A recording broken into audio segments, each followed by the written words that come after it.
আজকে কলেজের প্রথম দিন, মানে হাই স্কুল জীবন শেষ করে কলেজ জীবন শুরু করতে যাচ্ছি। যেহেতু নতুন কলেজে যাব, সেহেতু সন্তান মনের মধ্যে অন্যরকম এক অনুভূতি কাজ করছে। সকাল সকাল আম্মু রান্না করেছে, আর আমি সবার আগে খেতে বেরিয়ে গেলাম।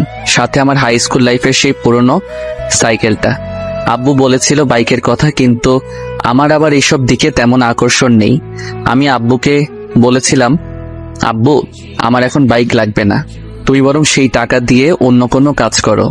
আমি সাইকেল নিয়েই খুব ভালোভাবে কলেজ করতে পারবো। আসলে সাইকেলের সাথে আমার প্রেম হয়ে গেছে। এতদিনের পুরনো বন্ধু ছাড়তে ইচ্ছে করে না, তাই সাইকেল নিয়েই কলেজ করব ঠিক করি। কলেজের উদ্দেশ্যে বেরিয়ে গেলাম। বাসা থেকে কলেজে যেতে প্রায় 20 মিনিট সময় লাগে। একাই যাচ্ছিলাম, সাথে কেউ নেই। কলেজ গেট দিয়ে যখন ঢুকবো, ঠিক তখনই পেছন থেকে একটা গাড়ির হর্নের শব্দ। আমি যথেষ্ট সাইড দিয়েছি, কিন্তু এরপরেও হর্নের শব্দ যা খুব বিরক্তিকর লাগছিল। আমি সাইড না দিয়ে আবার রাস্তার মাঝখানে চলে গেলাম। তারপর যা হলো, গাড়িটা গিয়ে একটা গাছের সাথে ধাক্কা খেলো। গাড়ি থেকে একটা মেয়ে নামলো। মেয়েটা নেমে আমাকে উদ্দেশ্য করে বলল, আরে ওই ছোট লোকের বাচ্চা, তোর জন্য আমার এত দামি গাড়ির কি অবস্থা হলো তুই দেখেছিস? আমি মেয়েটির কথা শুনে থামলাম। বিনা অপরাধে মেয়েটা আমাকে এইভাবে গালিগালাজ করতে পারে না। আমি নেমে মেয়েটির কাছে চলে গেলাম। তারপর, আচ্ছা, আপনি কি আমাকে উদ্দেশ্য করে কিছু বলেছেন? তোকে উদ্দেশ্য করে বলি নাই চান্দু, ওই চাঁদ দেখছিস সেটাকে বলেছি। দিনের বেলায় চাঁদ আসবে কোথা থেকে? তো এখানে তুই ছাড়া আর কে আছে শুনি? আমি তোকেই বলেছি। আচ্ছা, আমি কি করেছি শুনি একটু। কি করিস নাই সেটা বল। ফকিরের বাচ্চা, দেখ তোর জন্য আমার নতুন গাড়ির কি অবস্থা হলো। দেখুন, আপনি আমাকে গালি দিচ্ছেন সেটা ঠিক আছে, কিন্তু আপনি আমার আব্বু আম্মুকে তুলে গালি দিচ্ছেন কেন? ইচ্ছা হয়েছে তাই দিচ্ছি। তুই কি করবি শুনি? আমি আপনার কি করব? আর শুনুন, আমি তো আপনার কোনো ক্ষতি করি নাই। আপনি ভালোভাবে ড্রাইভ করতে পারেন না, তাই এমন হয়েছে। হয় চুপ, তুই কি আমার ড্রাইভ করা শিখাবি নাকি শুনি? আমি বেশ ভালোভাবেই গাড়ি চালাতে পারি, কিন্তু তোর জন্য এত কিছু। দেখুন, আমার জন্য কিছু হয়নি, ওকে? আপনি হর্ন দিচ্ছিলেন, আমি সাইড দিয়েছিলাম, কিন্তু আপনি তারপরেও সামনে না গিয়ে হর্ন বাজিয়েই যাচ্ছিলেন। তাই তো আমি আবার রাস্তার মাঝখানে চলে আসি। চুপ থাক ফকির কোথাকার, একদম কথা বলবি না। দেখুন, আপনি কিন্তু আমাকে শুধু শুধু অপমান করে যাচ্ছেন। আমি তো কোনো দোষ করি নাই। চুপ, বড় গলায় আবার কথা বলে। আমি কোনো দোষ করি নাই। আচ্ছা, আমি কি দোষ করেছি সেটা বলেন তো। তোর দোষ? তুই আমার গাড়ির সামনে দিয়ে সাইকেল কেন চালাচ্ছিলি? দেখুন, এটা রাস্তা, আর আমি খুব ভালো করে জানি এইসব রাস্তা দিয়ে সবাই চলাফেরা করতে পারে। আর রাস্তাটা তো আপনার বাবার না, যে আপনি আসবেন বলে কেউ সেখান দিয়ে যেতে পারবে না। মেয়েটি আমার কথা শুনে রেগে গিয়ে আমার কাছে এসে চড় মেরে দিল। এই, আপনি আমাকে মারলেন কেন? তোর সাহস হয় কি করে আমার বাবাকে নিয়ে কথা বলার শুনি? দেখুন, আপনি কিন্তু অন্যায়ের পর অন্যায় করেই যাচ্ছেন। আমি কিন্তু সব সহ্য করব না। কি করবি তুই শুনি? তোর কি করার ক্ষমতা আছে একটু শুনি? আপনি মেয়ে বলে এতক্ষণ আপনাকে সম্মান দিয়ে কথা বলছি। অভদ্র একটা মেয়ে। এই, তুই কি বললি আমি অভদ্র? দাঁড়া, দেখাচ্ছি মজা। এই বলে মেয়েটা আবার আমাকে চড় দিতে যাবে, ঠিক তখনই আমি মেয়েটার হাত ধরে ফেলি। ওই ফকির, তুই আমাকে টাচ করলি কোন সাহসে? ছাড় বলছি, ছাড় আমায়। ছাড়বো না তোকে। কি করবি শুনি? এতক্ষণ তো সহ্য করলাম, কি ভেবেছিলি কিছু বলছি না বলে আমি সবসময় চুপ করে থাকবো নাকি? তোর মতো মেয়েদের মাথায় উঠতে দিতে নেই, ফাজিল মেয়ে কোথাকার। দেখ, আমাকে একদম অপমান করবি না, এর ফল কিন্তু একদম ভালো হবে না। খারাপের কি আছে শুনি? আমিও দেখতে চাই এর ফল কি হয়। এই বলে আমি মেয়েটার হাত ছেড়ে দিলাম। অন্যদিকে মেয়েটা তো রেগে একদম আগুন। আমি চলে গেলাম মেয়েটার সামনে থেকে। ফাজিল, অভদ্র মেয়ে কোথাকার। কলেজে গিয়ে আমি আমার ক্লাস খুঁজে ক্লাসে চলে গেলাম। কিছুক্ষণ পর দেখি মেয়েটাও আমাদের ক্লাসের। দূর, মেজাজ আবার খারাপ হয়ে গেল। মেয়েটা আমাকে দেখে মনে হয় আবার রেগে গেছে। মেয়েটা দাঁত কটর মোটর করতে করতে সিটে বসে পড়ল। আমি আর মেয়েটার দিকে লক্ষ্য না করে কিছু নতুন ফ্রেন্ড বানিয়ে নিলাম। কিছুক্ষণ পর স্যার আসলো ক্লাসে। সবাই দাঁড়িয়ে স্যারকে সালাম দিলাম। তারপর স্যার আমাদের সবাইকে বসতে বলল, বসে পড়লাম। তা আজকে তো তোমাদের কলেজ লাইফের প্রথম দিন, কেমন লাগছে সবার? জি স্যার, অনেক ভালো লাগছে। আজকে তো তোমাদের ক্লাস নেব না, সবার সাথে পরিচিত হব। এক এক করে সবাই পরিচয় দাও। আগে আমরা মানে ছেলেরা সবাই পরিচয় দিলাম, তারপর মেয়েদের পালা। একসময় সেই মেয়েটি নিজের পরিচয় দিল। মেয়েটির নাম তিশা। বাহ, বেশ সুন্দর নাম, কিন্তু নামের সাথে মেয়েটির কামের কোনো মিল নেই। একটা বদমেজাজি মেয়ে। মেয়েদের এত মেজাজ থাকা ভালো না। আর মেয়েটা তখন আমাকে চর মেরেছিল, সেই জায়গাটা এখনো ব্যথায় টনটন করছে। এত শক্তি বাবা! ক্লাস শেষ করে বাসায় ফিরছিলাম, নতুন বন্ধুদের সাথে খুব ভালো লাগছিল। একদিনই সবাই কেমন আপন করে নিয়েছে। আমি আমাদের বাসায় চলে গেলাম। বাসায় যাওয়ার পর কলিং বেল চাপতেই আম্মু দরজা খুলে দিল। আমি সরাসরি আমার রুমে চলে গেলাম। আসলে আমি আম্মুর কাছ থেকে লুকাতে চাইছিলাম যে আমার গালে কারো হাতের ছাপ আছে, সেটা আম্মু না দেখুক। কিছুক্ষণ পর আম্মু আমার রুমে আসলো, তারপর বলল, তোর গালে তো কোন কিসের দাগ দেখলাম বলতো?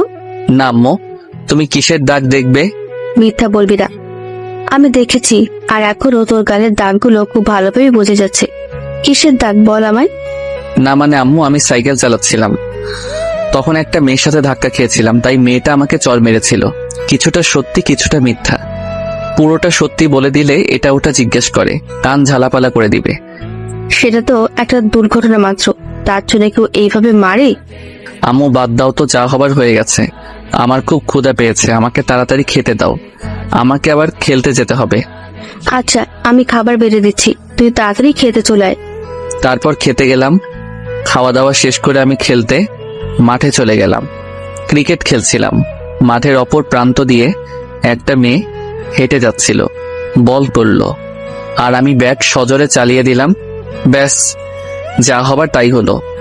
বল সোজা গিয়ে মেয়ের গায়ে লাগলো। মেয়ে তো রেগে একেবারে আগুন হয়ে গেছে। মেয়েটা বল হাতে নিয়ে দাঁড়িয়ে আছে। কেউ মেয়েটার কাছে যেতেই সাহস পাচ্ছে না। সবাই আমাকে জোর করে ধরে পাঠিয়ে দিল। যেহেতু বল আমি মেরেছি, আমি মেয়েটার কাছে যেতেই আরো অবাক। আরে, এই তো সকালে সেই মেয়েটা। আমি গেছি, এইবার আমি শেষ। তবু বুক ভরা সাহস নিয়ে আমি মেয়েটার কাছে গিয়ে বললাম, এই যে তিশা আপু, বলটা যদি দিতেন তাহলে খুব ভালো হতো। ওই, তুই আমাকে আপু বললি কেন? আমি কি তোর আপুর মতো নাকি? সরি, ভুল হয়ে গেছে খালাম্মা, এইবার দয়া করে বল দিন, আমাদের দেরি হয়ে যাচ্ছে। ইস রে, আগেরটাই ভালো ছিল। আর শোন, তুই বল পাবি না, যা ভাগ। প্লিজ বল দিন। বললাম না তুই বল পাবি না। তুইও ঘ্যানর ঘ্যানর করিস কেন? এমন ভাবে বলবেন না, প্লিজ বল দিন। আচ্ছা দিব, তবে তোকে কানে ধরতে হবে। বল, তুই রাজি? আমি আর কোনো উপায় না পেয়ে কানে ধরলাম। তারপর তিশা বলল, এইবারের মতো অল্পতেই ছেড়ে দিলাম, যদি আবার আমার সাথে পাঙ্কা নিতে আসিস তাহলে তোর খবর আছে। এই বলে তিশা আমার দিকে বল ছুঁড়ে মেরে চলে গেল। আমি মনে মনে বললাম, সবার সামনে আমাকে অপমান করার শোধ আমি তুলে নিব। বল নিয়ে চলে গেলাম, আবার খেলা শুরু। খেলা শেষ করে বাসায় ফিরছিলাম, তখন হঠাৎ করে বৃষ্টি নামলো। কি করব? হ্যাঁ, একটা যাত্রী ছাউনি আছে, আপাতত সেইখানে আশ্রয় নেওয়া শেষ হবে। আমি যাত্রী ছাউনির নিচে আশ্রয় নিলাম। বৃষ্টি শেষ, আমি বাসায় ফিরছিলাম, তখন দেখি তিশা আসছে। মাথায় দুষ্টামি বুদ্ধি ভর করলো। তিশা আমাকে দেখে আমার কাছে দিয়ে আসছিল। আমি আমার পাটা একটু বাড়িয়ে দিলাম, তারপর ধপাস, হায় হায়, তিশা পড়ে গেছে। আরে ওই ফাজিল ছোট লোক, তুই এটা কি করলি? কি করেছি আমি? তুই আমাকে ল্যাং মারলি কেন? আমি কোথায় ল্যাং মারলাম? তুমি নিজেই তো আমার পায়ের সাথে। চুপ, একদম চুপ, ফাজিল পোলা। আমি গেলাম, তুমি এভাবে বসে থাকো কেমন? প্লিজ আমাকে একটু উঠিয়ে দেন। সেটা আমি পারবো না, মেয়ে মানুষের গায়ে আমি হাত দিতে পারবো না। প্লিজ একটু ধরে তুলে দে। আমি পারবো না, আমি গেলাম। এই বলে আমি সেখান থেকে চলে আসলাম। পরদিন কলেজে স্যার ক্লাস করাচ্ছে, হঠাৎ তিশা চিৎকার দিয়ে উঠে বলল, স্যার, এটা কি ক্লাসরুম নাকি প্রেম করার জায়গা? কেন, তুমি এমন কথা কেন বললি? স্যার দেখুন, কে যেন আমাকে প্রেমপত্র ছুঁড়ে মেরেছে। কই দেখি দেখি। এই নিন স্যার, দেখুন। এমন কাজ কে করতে পারে? তিশা প্রথমে সবার দিকে তাকালো, তারপর আমাকে দেখিয়ে বলল, স্যার ওই ছেলেটাই মেরেছে। স্যার তখন আমাকে দাঁড় করালেন আর বললেন, এই, তুমি এই কাজ করেছো? স্যার আমি তো এইসবের কিছুই জানি না। স্যার ওই শয়তান ছেলে মিথ্যা কথা বলছে, ওই আমাকে প্রেমপত্র দিয়েছে। স্যার বিশ্বাস করুন, আমি দেই নাই। যে দিয়েছিল সেটা আমি জানি, কিন্তু বলছি না, ঝামেলা হতে পারে। আমি চাইছি ব্যাপারটা অল্পতেই মিটে যাক। তোমার কোনো কথা আমি শুনতে চাই না। এই প্রথম দেখে তোমাকে ছোটখাটো শাস্তি দেব। কি শাস্তি স্যার? কান ধরে দাঁড়িয়ে থাকো। কিন্তু স্যার, কি, এই শাস্তি ভালো লাগে নাই? তাহলে চলো তোমাকে নিয়ে প্রিন্সিপালের কাছে যাই। না স্যার, ঠিক আছে, আমি কানে ধরছি। আর কিছু করার নেই, যার জন্য কানে ধরলাম সে আমার দিকে হা করে তাকিয়েছিল। যাক, শত্রু তো বাড়ালাম না। যার জন্য কানে ধরলাম সে আমার বন্ধু হবেই। আমি কানে ধরেছি আর তিশা মিটি মিটি হাসছে, সেটা দেখে আমার গা জ্বলে যাচ্ছে। না পারছি কিছু বলতে, না পারছি কিছু সহ্য করতে, শুধু জ্বলছি। ক্লাস শেষে আমি বাইরে বের হয়ে ক্যাম্পাসে চলে গেলাম। একা বসেছিলাম, ক্লাসের সবার সামনে কানে ধরেছি, সবাই আমার দিকে চেয়ে হাসছে, সেটা আমার খুব খারাপ লাগছে। একা বসেছিলাম, তখন কোথা থেকে যেন তিশা এসে আমার গালে চড় বসিয়ে দিল। আমি তো হতবাক, সাথে ক্যাম্পাসের সবাইও। আমি গালে হাত দিয়ে বললাম, এই তুমি আমাকে মারলে কেন? বেশ করেছি, মেরেছি। তোর মতো ছোট লোক কি করে ভাবলো তুই আমাকে প্রেমপত্র দিবি আর আমি রাজি হয়ে যাব? আমি তোমাকে প্রেমপত্র দিতে যাব কোন দুঃখে শুনি? এখন আবার ন্যাকা সাজা হচ্ছে? তুই যে একটা বদ ছেলে সেটা আমার বোঝা হয়ে গেছে। দেখ, তোকে শেষবারের মতো বলে দিচ্ছি, তুই ওই সব ধান্দা মাথা থেকে বের করে দে। তোর মতো ফকিরকে আমি ভালোবাসি না, আর কোনোদিন ভালোবাসবো না। তোর মতো ছেলেদের করুণা করা চাই, কিন্তু ভালোবাসা চায় না। আমি তো তোমাকে ভালোবাসি না, তাহলে এত কথা আসছে কোথা থেকে শুনি? ভালোবাসিস না? না, তাহলে প্রেমপত্র দিলি কেন? আমি তোমাকে কোনো প্রেমপত্র দেই নাই। এখন আবার মিথ্যা বলা হচ্ছে, তাই না? তখন পেছন থেকে একটা ছেলে বলে, ও কোনো মিথ্যা কথা বলে নাই, ও সত্যি কোনো প্রেমপত্র দেয় নাই। আসলে আমি ওটা তানহার দিকে ছুঁড়ে মারছিলাম, কিন্তু বলে সেটা আপনার কাছে চলে যায়। তাহলে সেটা এতক্ষণ না বলে এখন বলছেন কেন? আমি বলার জন্য আপনাদের খুঁজতেছিলাম। এখন বিশ্বাস হলো তো আমি তোমাকে কোনো প্রেমপত্র দেই নাই? হুম। আর কিছু না বলে তিশা সেখান থেকে চলে গেল, আর ছেলেটি আমার কাছে এসে বলল, আমি সরি, আমার জন্য তোমাকে এত কিছু সহ্য করতে হলো। না, এর জন্য সরি বলার কি আছে? আচ্ছা, আমরা কি ফ্রেন্ড হতে পারি? শুধু ফ্রেন্ড না, বেস্ট ফ্রেন্ড?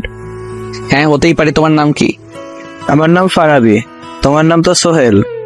হ্যাঁ। আচ্ছা, ফ্রেন্ডশিপে তুই করা বলাটা বেশি ভালো, তাই না? হ্যাঁ, সেটাই। এইভাবেই কলেজে একজন বেস্ট ফ্রেন্ড পেয়ে গেলাম। এরপর থেকে অনেক বন্ধু হতে লাগলো। ফারাবি আর আমি এখন একদম কাছের, বলতে গেলে দুই ভাইয়ের মতো। একদিন দেখি ফারাবি মন খারাপ করে বসে আছে। কিরে মামা, মন খারাপ কেন? আর বলিস না, আমি তানহাকে এত ভালোবাসি, কিন্তু আমি সেটা এখনো তানহাকে বলতেই পারলাম না। তুই তো একটা গাধা, তাই বলতে পারিস নাই। আচ্ছা, কাল কলেজে চল, আমি সব ম্যানেজ করে দিব। কিভাবে কি করবি দোস্ত?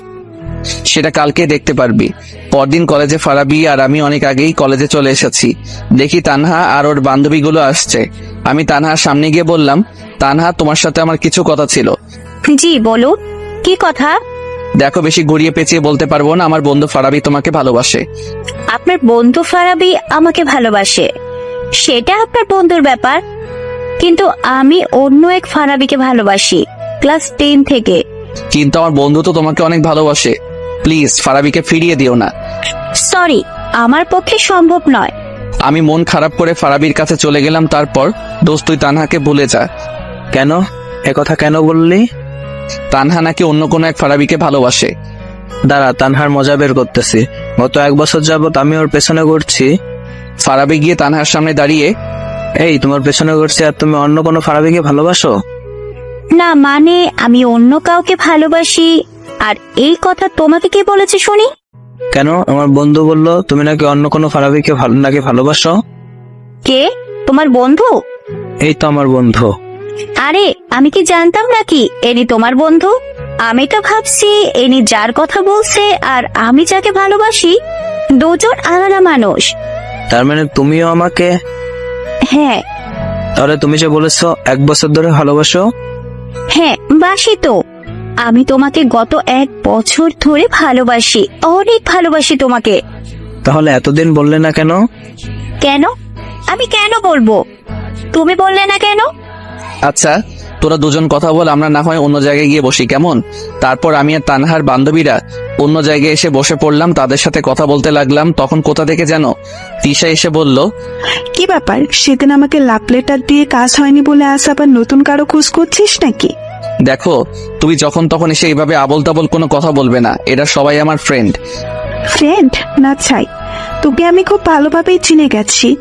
তখন তানহার এক বান্ধবী, নাম অধরা, সে বলে উঠল, দেখুন, সে যদি আমাদের কারোর সাথে প্রেম করে তাতে আপনার সমস্যা কোথায় শুনি? আপনি তো আর তার গার্লফ্রেন্ড না যে আপনার প্রবলেম হবে। কি রে, তুই ওর হয়ে এত কথা বলছিস? তুই কে শুনি? ওকে ভালোবাসিস নাকি? যদি ভালোবাসি তাতে আপনার কোনো সমস্যা আছে নাকি শুনি? আমার কেন সমস্যা হতে যাবে? তাহলে এখানে এত কথা না বলে এখান থেকে জানতো।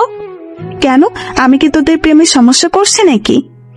দেখুন, আমরা এখানে প্রেম করছি না, আমরা জাস্ট ফ্রেন্ড। আর আপনি চাইলে আমাদের সাথে যোগ দিতে পারেন। আমার বইয়েই গেছে তোদের মতো মানুষদের সাথে আড্ডা দিব। থাক তোরা। তিশা চলে গেল। এই মেয়ের মতিগতি কিছুই বুঝি না, যখন তখন অপমান করে। আমি এই মেয়ের কি এমন ক্ষতি করেছিলাম যে যখন তখন অপমান করে? ভালো লাগে না। এই, আপনার কি মন খারাপ? না, মন খারাপ কেন থাকবে? আরে ওই মেয়ের কথাই কিছু মনে করবেন না। যে যেমন সে তেমনই ভাববে। সে নিজে হয়তো অন্য কারোর সাথে প্রেম করে, তাই আপনাকে আমাদের সাথে বসে থাকতে দেখে বলছে আপনি প্রেম করছেন। আচ্ছা, ফারাবিকে কিভাবে চিনলেন? ওই যে সেই দিনের কথা মনে আছে, যেদিন ক্লাসে আমি কান ধরে দাঁড়িয়েছিলাম? হ্যাঁ আছে। জানেন, আপনাকে অনেক কিউট লাগছিল সেদিন। এত হাসার কি হলো? না মানে আপনাকে পিচ্চি একটা ছেলের মতো মনে হচ্ছিল। ওই, আপনি কি রাগ করলেন নাকি? না, রাগ কেন করব? আচ্ছা তাহলে এবার বলুন, ফারাবিকে আপনি কিভাবে চিনলেন? মানে আপনাদের পরিচয় হলো কিভাবে? সেদিন ফারাবি আপনার বান্ধবীকে চিঠি ছুঁড়ে মেরেছিল নিচ থেকে, সেটা তিশার কাছে চলে যায়। আর তারপরের ঘটনা আপনি জানেন। আর ফারাবি যখন তিশাকে চিঠি ছুঁড়ে মেরেছিল সেটা আমি দেখছিলাম, কিন্তু তারপরেও আমি সেটা বলি নাই। তারপরে থেকেই আমাদের ফ্রেন্ডশিপ হয়ে যায়। আপনি সব জেনেও কিছু বলেন নাই? পিচ্ছি। আচ্ছা, আমরা তো সেম ইয়ারেই পড়ি, তুমি করে বলবো আমরা। আপনি বলাটা আমার একদম ভালো লাগছে না। আচ্ছা, আপনার যা ইচ্ছা বলুন। শুধু আমি কেন বলবো, আপনাকেও বলতে হবে। কিন্তু কোনো কিন্তু নয়, এখন থেকে আমি তোমাকে তুমি আর তুমিও আমাকে তুমি করেই বলবে, মনে থাকে যেন। আচ্ছা, থাকবে। ওই, এই দুইজনকে সে কখন ছেড়ে এসেছি, এখনো তাদের কোনো খোঁজ খবরই নেই। কি করছে চলো গিয়ে দেখি। হ্যাঁ চলো। তারপর আমি, অদরা আর তার বান্ধবীরা চলে গেলাম। দেখি ফারাবি মাত্র একে অপরকে জড়িয়ে ধরতে যাবে, ঠিক তখনই মামা ভাগ সারাইলো। ফারাবি তো তানহাকে ছেড়ে সোজা দৌড়। এদিকে আমি, অদরা, বাকি সবাই হাসতে হাসতে শেষ। তানহাও যোগ দিল আমাদের সাথে। ফারাবি আসলে একটা মহাবিতু। হুম। আমাকে এতদিন ধরে ভালোবাসে, কিন্তু বলার সাহস পাইনি। আর দেখুন, আপনার মিথ্যে কথা শুনে কিভাবে দৌড় দিল। আবার সবাই হাসতে লাগলাম। সেদিন আর তেমন কিছু হলো না। পরদিন কলেজে আমি যথারীতি সাইকেল নিয়ে কলেজে যাচ্ছি। সামনে একটা মেয়ে হেঁটে যাচ্ছে। কয়েকবার বেল দিলাম, কিন্তু আমাকে সাইড দিচ্ছে না। আমি যে একটু কাটিয়ে যাব সেটাও করতে দিচ্ছে না। বারবার বেল দিচ্ছি। একসময় মেয়েটা পেছন ঘুরে তাকালো। আরে এটা তো তিশা, কি ব্যাপার, এতবার বেল দিচ্ছি, সাইড দিচ্ছ না কেন? আমার ইচ্ছা হচ্ছে তাই দিচ্ছি না। আর তোর এই খ্যাতমার্কা সাইকেলের বেল আমার কান ঝালাপালা করে দিচ্ছে। বাসায় রেখে আসতে পারিস না এই ভাঙারি বাটারিকে? দেখো, তুমি আমায় যা ইচ্ছা বলো, কিন্তু আমার সাইকেল নিয়ে কিছু বলবা না। তিশা আমার কথা শুনে মনে হয় রেগে গেল। তারপর তিশা আমার সাইকেলে এত জোরে লাথি মারলো, সাইকেল আমার হাত থেকে ছুটে পড়ে গেল। তিশা যখন আমার সাইকেলে লাথি মারছিল, আমার মনে হচ্ছিল সে আমার বুকে লাথি মারছে। আমি নীরব হয়ে গেলাম। কিরে, এমন চুপ করে আছিস কেন? ধুর, তোর সাইকেলের মতো তুইও খ্যাত থাক। তিশা চলে গেছে, কিন্তু আমি তখনও সেখানে দাঁড়িয়ে আছি। বেস্ট ফ্রেন্ডকে অপমান করলে যেমন কষ্ট হয়, আমারও তেমন কষ্ট হচ্ছিল। আমি দাঁড়িয়ে আছি, তখন কোথা থেকে অধরা এসে আমাকে বলল, আরে তুমি এখানে এইভাবে দাঁড়িয়ে আছো কেন? আর তোমার সাইকেল এভাবে পড়ে আছে কেন? আরে তুমি কাঁদছো কেন? কি হয়েছে? আমি তখন অধরাকে সব বললাম। অধরা আমার কথা শুনে খানিক মুচকি হাসি দিয়ে বলল, ওই জন্য কেউ কাঁদে, বোকা ছেলে? অধরা আমার সাইকেলে উঠিয়ে আমাকে বলল, তুমি সাইকেল চালাও, আমিও তোমার সাইকেলে চড়ে যাব। কিন্তু যেটা বলেছি সেটা করো। আমি আর কি করব? আমি সাইকেলে উঠে বসলাম, আর অধরা পেছনে না বসে সামনে বসলো। আমি সাইকেল চালাতে শুরু করলাম। একটা গান আছে না, চলে আমার সাইকেল ওই উইরা উইরা, আমারও সেই গান গাইতে ইচ্ছে করছে। আচ্ছা সোহেল, জানো আমার এখন অনেক ভালো লাগছে। কেন, এত ভালো কেন লাগছে? সেটা আমি বলতে পারছি না, কিন্তু অনেক ভালো লাগছে সেটা বুঝতে পারছি সোহেল। আচ্ছা, বুঝতে হবে না, আমাকে সাইকেল চালাতে দাও, এত তিরিং বিরিং করো না। আচ্ছা ঠিক আছে। আমি সাইকেল চালিয়ে কলেজ পর্যন্ত আসলাম। সবাই অবাক আমাদের দেখে, হা করে তাকিয়ে আছে আমাদের দিকে। তিশাও অবাক। তিশা মনে হচ্ছে একটু বেশি অবাক হয়েছে। তিশা হা করে তাকিয়েছিল আমাদের দেখে। এই তুমি এখানে নামালে কেন? সাইকেল জায়গা মতো রেখে আসি। আচ্ছা যাও, তাড়াতাড়ি এসো, আমি চলে গেলাম। তিশা আমার কাছে এসে বলল, কিরে, আজকাল কি সাইকেলে যাত্রী উঠানো শুরু করলি নাকি? নিশ্চুপ, কোনো কথা বলছি না। সকালে তিশা আমার সাথে যা করেছে তার জন্য আমি তিশাকে কোনোদিন মাফ করতে পারবো না। কিরে, কথা বলছিস না কেন? বোবা হয়ে গেলি নাকি? দেখো, তোমার সাথে আমার কথা বলার কোনো ইচ্ছা নাই। তাহলে কি আছে? কোনো কিছুর ইচ্ছা নাই। তুমি প্লিজ আমার সাথে এমন ব্যবহার করা ছেড়ে দাও। আমি তো তোমার কোনো ক্ষতি করি নাই। তা না করলে কিন্তু তুই আমার সাথে বেয়াদবি করেছিস, তার ফল তোকে তো একটু ভোগ করতেই হবে, তাই না? যদি তুমি আমার উপর প্রতিশোধ নিতে চাও তাহলে একদিনে সব প্রতিশোধ নিয়ে নাও, কিন্তু এইভাবে প্রতিদিন আমার সাথে এমন করো না। আমারও সহ্য করার একটা সীমা আছে। আমার যা ইচ্ছা আমি তাই করব। তুই তো একটা ফকির খ্যাত মার্কার ছিলে, তোর সাথে আমি কিরকম ব্যবহার করব সেটা কি তুই আমাকে শিখিয়ে দিবি নাকি ফাজিল পোলা? তুমি এখন যা ইচ্ছা বলো, কিন্তু সবার সামনে আমাকে আর অপমান করো না। আমাকে সবার সামনে ছোট বানিয়ে তোমার লাভ কি একটু বলবে? কোনো লাভ নাই তো। তাহলে আমাকে সবাই সামনে ছোট বানাও, আমাকে আর ছোট বানিও না। দেখ, বেশি প্যাকুর প্যাকুর না করে যা এখন। আমি তো তোমার কাছে আসিনি, তুমি এলে আমার কাছে, তাহলে আমাকে যেতে বলছো কেন? যেতে হলে তুমি যাও। আরে ওই, তুই কার উপর রাগ দেখাচ্ছিস শুনি? দেখ, আমার উপর কিন্তু একদম রাগ দেখাবি না। আমি তোর রাগ সহ্য করব না। আমার সাথে বেশি লাগতে না এলে না, এই কলেজ থেকে তাড়িয়ে ছাড়বো, এই বলে দিলাম। হঠাৎ অধরা চলে এলো। কে কাকে তাড়াবে? ওই, তুই এখানে এলি কেন? তোকে কি কেউ আমাদের মাঝখানে ডেকেছে? তুই কেন এলি আমাদের মাঝে নাক গলাতে? বারে, তুমি আমার ফ্রেন্ডকে আপন করেছো, তাকে হুমকি দিচ্ছ, আর আমি চুপটি করে থাকবো? সেটা কিভাবে হয় বলো? আমি থাকতে আমার ফ্রেন্ডকে তুমি অপমান করতে পারো না। আমি তো অবাক, অধরা আমাকে নিয়ে এত সিরিয়াসলি কথা বলছে, ঝগড়া করছে। তুই এমন ভাবে কথা বলছিস যেন এই গায়া খ্যাত ছেলেটা তোর বয়ফ্রেন্ড। হ্যাঁ সোহেল, আমার বয়ফ্রেন্ড, তাতে কোনো সমস্যা? আরে বাহ, তা কবে শুরু করলি রিলেশন? এই তো মাত্র শুরু করেছি। রিলেশন শুরু করেছিস, তার প্রমাণ কি? তুই কি প্রমাণ চাস বল, আমি সেই প্রমাণই দিব। তাহলে এক কাজ কর, জড়িয়ে ধরে একটা চুমু খাতো। কেন চুমু খাবো কেন?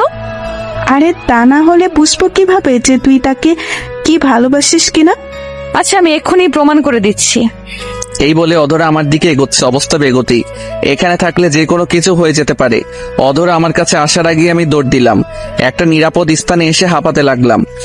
জানি না ওই জায়গায় দাঁড়িয়ে থাকলে কি না কি হয়ে যেত। ও অধরার পরিচয় দেয়নি। অধরা দেখতে খুব সুন্দরী, ময়দা সুন্দরী না, প্রাকৃতিক সুন্দরী। আর অধরার পরিবার বেশ ভালোই স্থানেই আছে, কিন্তু অধরার মনে কোনো অহংকার নেই। পরিচয় দিতে দিতে ক্লাসের বেল দিয়ে দিচ্ছে। ক্লাসে ঢুকে দেখে অধরা আমার দিকে রাগি লোকে তাকিয়ে আছে। আরে এই মেয়ের আবার কি হলো, আমার দিকে এমন ভাবে তাকিয়ে আছে কেন? আমি তো কোনো দোষ করি নাই। আর অন্যদিকে দেখি তিশা মুচকি আসছে। বুঝি না এই দুই মেয়ের কি হয়েছে। তবে তখন যে অবস্থা হয়েছিল তাতে করে তাদের দুজনের চুল ধরাধরি হয় নাই, এটাই অনেক। ক্লাসে স্যার এসে পড়ছে, সবাই মিলে দাঁড়িয়ে স্যারকে সালাম দিলাম। দাঁড়ানো অবস্থায় আবার অধরার দিকে তাকিয়েছিলাম, দেখে বজ্জাত মেয়েটা তখন আমার দিকে রাগি লুকে তাকিয়ে আছে। গাল লাল হয়ে গেছে, চোখ তো আরো বেশি লাল, মনে হয় জ্বলছে। আমি পোড়া পোড়া গন্ধ পাচ্ছি। ক্লাসের সময় আমি যেই কয়বার অধরার দিকে তাকিয়েছিলাম প্রত্যেকবার দেখেছি অধরা আমার দিকে রাগি লুকে তাকিয়ে আছে। তাই ভয়ে পরের ক্লাসে আর অধরার দিকে তাকাই নাই। ক্লাস শেষ করে পালিয়ে পালিয়ে বাসায় চলে আসছি। জানি না আবার কার সামনে পড়বো, আবার নতুন কি ঝামেলা হবে। তার থেকে ভালো পালিয়ে বাসায় চলে আসলাম। বাসায় এসে খাওয়া দাওয়া শেষ করে একটু ঘুমিয়েছিলাম, আর তখনই কে যেন এসে আমার কান টেনে ধরেছে। এর আগে কখনো এমন হয় নাই, কোনোদিন কেউ আমার কান টেনে ধরে নাই। আমি ঘুম ঘুম চোখে দেখে অধরা আমার পাশে বসে আছে। সকালেই সেই রাগী লোক। উফ, আমি স্বপ্ন দেখছি, মেয়েটা আমার উপর এত খেপেছে কেন? তুই তখন এভাবে পালিয়ে গেলি কেন? আমাকে এখন একটু ঘুমাতে দাও, কালকে কথা হবে। কাল কেন হবে? আমি আজকেই কথা বলবো, আজকে। আমার ঘুম তখন অনেকটাই হালকা হয়ে গেছে। আমি ভালোভাবে তাকিয়ে দেখি অধরা আমার কান টেনে ধরে বসে আছে। এই তো তুমি এখানে? কেউ দেখেনি তো? সবাই দেখেছে, কিন্তু কেউ কিছু বলতে সাহস পায়নি। সাহস পাইনি মানে বুঝলাম না। তোকে এত কিছু বলতে হবে না। এখন বল, তুই তখন অমন করে দৌড়ে পালালি কেন? তো কি আমি দাঁড়িয়ে থাকতাম নাকি? হ্যাঁ থাকতিস, তোর জন্য আমি এই প্রথম হেরে গেলাম। হেরে গেছো মানে? হেরে গেছি মানে আমি ওই বজ্জাত মেয়ের কাছে হেরে গেছি। জানিস, তুই চলে যাবার পর বজ্জাত মেয়েটা আমাকে অনেকগুলো কথা শুনিয়েছে। সেখানে আমার কি দোষ? সব তোর দোষ। তুই তখন সেখানে দাঁড়িয়ে থাকলে তো সবকিছু মিটে যেত। তুমি যে আমাকে কিস করতে আসছিলে তার জন্যই তো পালিয়ে গেছি। একটা কিস খেলে কি এমন ক্ষতি হতো শুনি? বাড়ি আমার লজ্জা লাগে না বুঝি? আইসে রে আমার লজ্জাবতী। আচ্ছা, সব কথা পরে, আগে বলো তো তুমি আমাদের বাসায় কিভাবে আসলে? আবার আব্বু আম্মু তোমাকে কিছু বললো না? আমি ফারাবির কাছ থেকে তোমার বাসার ঠিকানা নিলাম, তারপর তোমার বাসায় আসলাম। আর আব্বু আম্মু তাদের তো মাত্র একটা কথা বলেই পটিয়ে ফেলেছি।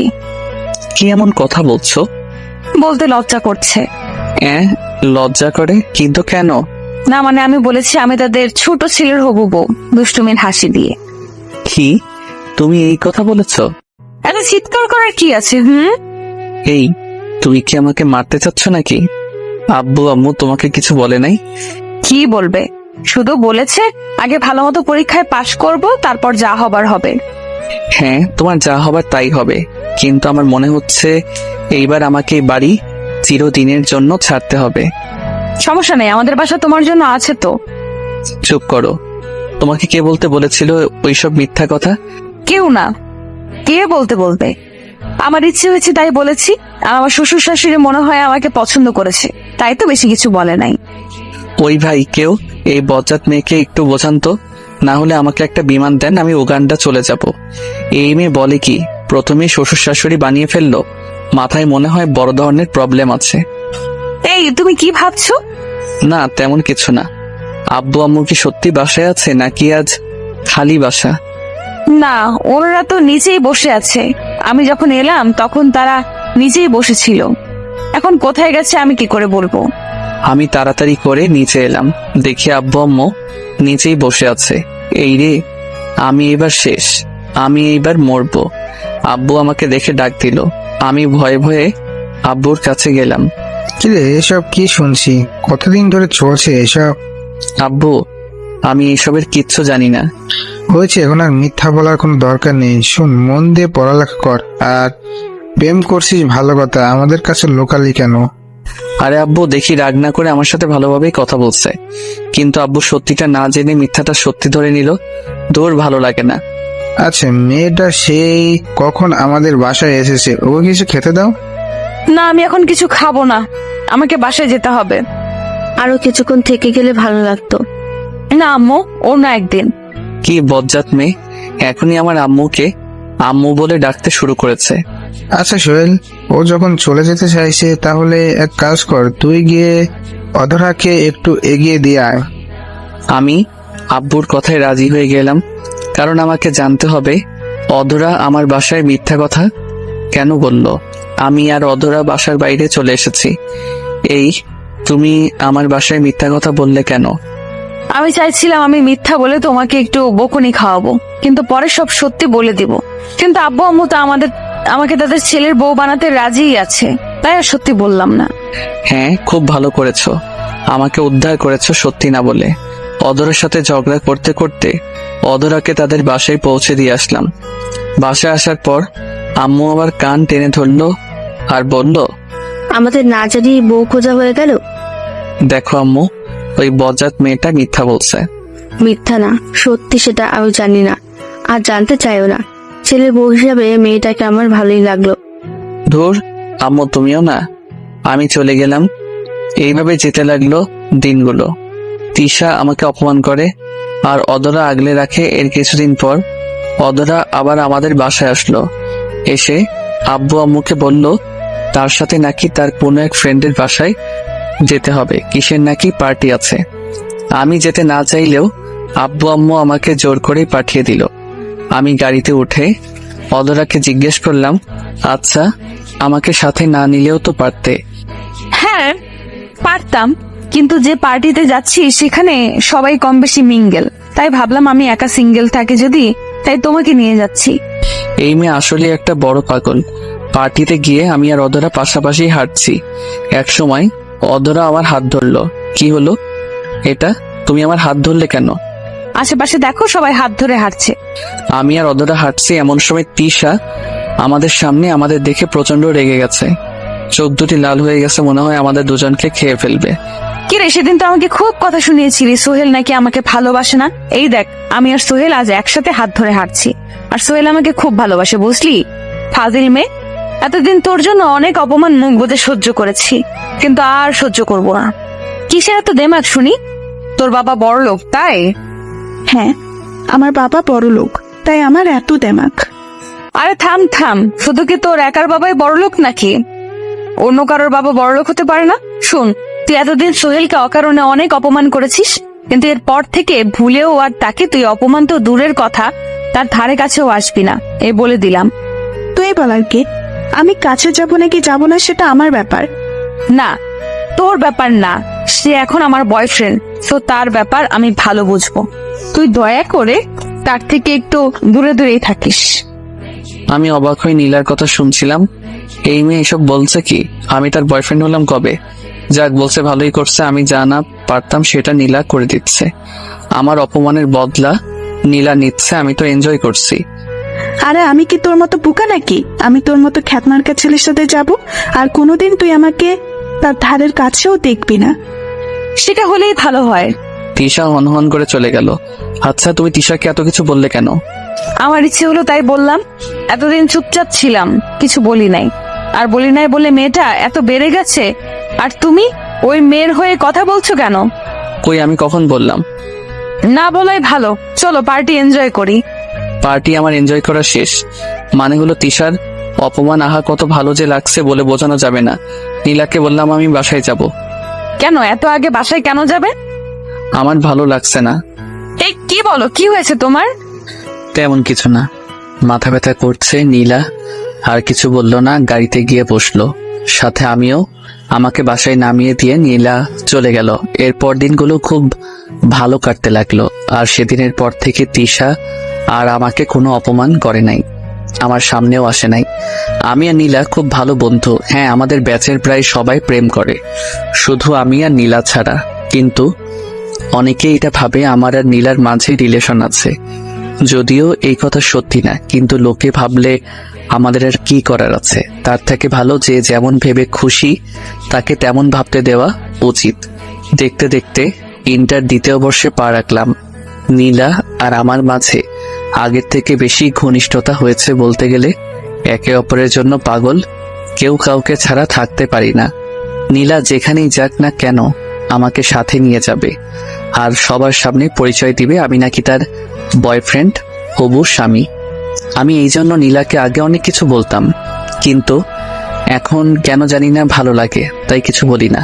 কোনো এক কারণে আমার আর নীলার মাঝে একটু ঝগড়া হয়, যদিও এই আগে অনেকবার ঝগড়া হয়েছে, আবার সব ঠিক হয়ে গেছে। কিন্তু এইবার যখন ঝগড়া লাগলো, তার পরের দিন আমি জানতে পারি আমাদের নানার বাসায় যেতে হবে।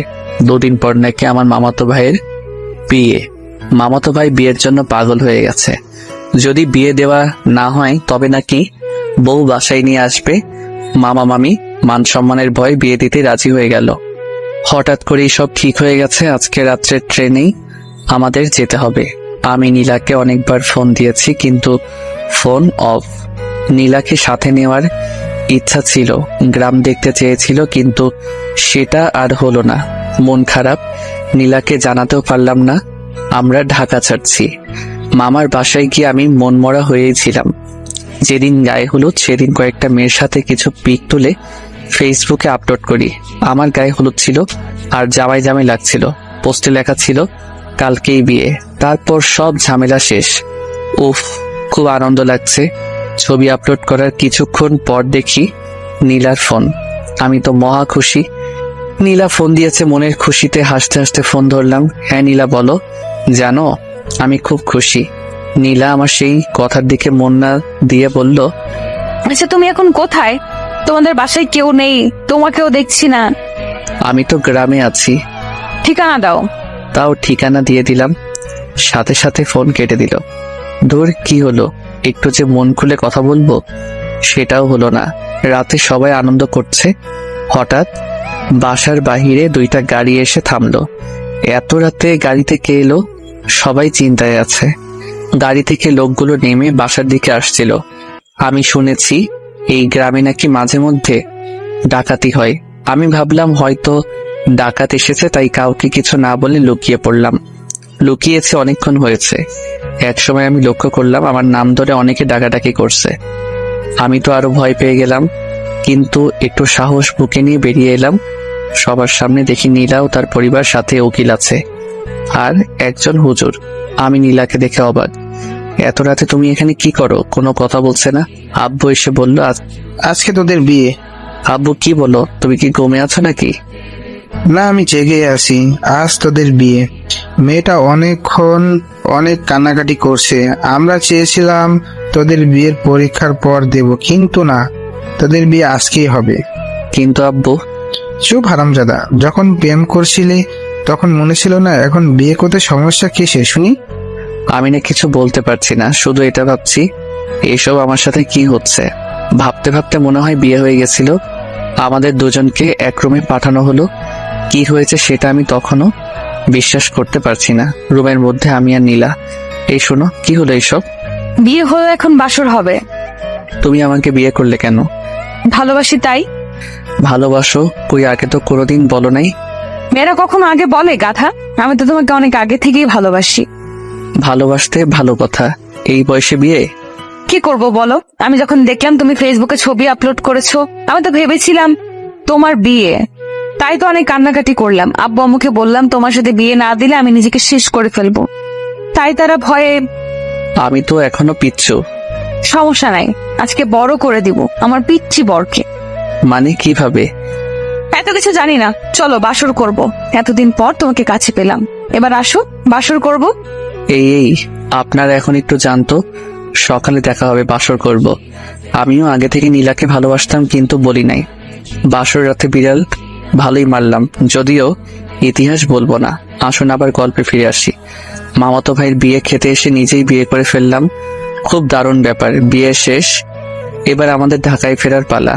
আমি নীলা এক গাড়িতে চড়ে বসলাম। রাস্তায় অনেক ধরনের কথা বলতে বলতে বাসায় চলে আসলাম। নীলা সোজা আমাদের বাসায় চলে আসলো। হাজার হোক শ্বশুর বাড়ি বলে কথা। বিয়ের প্রথম 1 মাস বেশ ভালোই কাটলো, কিন্তু হঠাৎ করেই নীলা আমার সাথে কেমন জানি ব্যবহার করতে শুরু করে। আমার উপর সবসময় রেগে থাকতো, আমার সাথে তেমন কথা বলতে চাইতো না, কিন্তু কেন এমন করছিল সেটা বুঝতে পারছিলাম না। এর কিছুদিন পর নীলা আমার কাছে এসে বলল তার নাকি 5,000 টাকা লাগবে। এই, তুমি কি পাগল? আমি এত টাকা কোথায় পাবো? সেটা আমি জানি না, আমার টাকা দরকার, তুমি দিবে। আব্বু আম্মুর কাছ থেকে আর কত নিব? আমারও তো সম্মান আছে, তাই না? তুমি আমাকে বিয়ে করেছো, তাই আমার সকল দায়িত্ব তোমার। আমার এখন টাকা লাগবে, তুমি দাও। আমি কোনো টাকা দিতে পারবো না, আর আমি এখনো বেকার। আমাকেই চলতে হয় আব্বুর কাছ থেকে টাকা নিয়ে। আর 2-1,000 হলে তাও অন্য কথা। 5,000 টাকা আমি দিতে পারবো না। তার মানে তুমি আমাকে টাকা দিবে না, তাই তো? আমি তখন নীলার হাতে 2,000 টাকা দিয়ে বললাম, এর বেশি আমার কাছে নেই।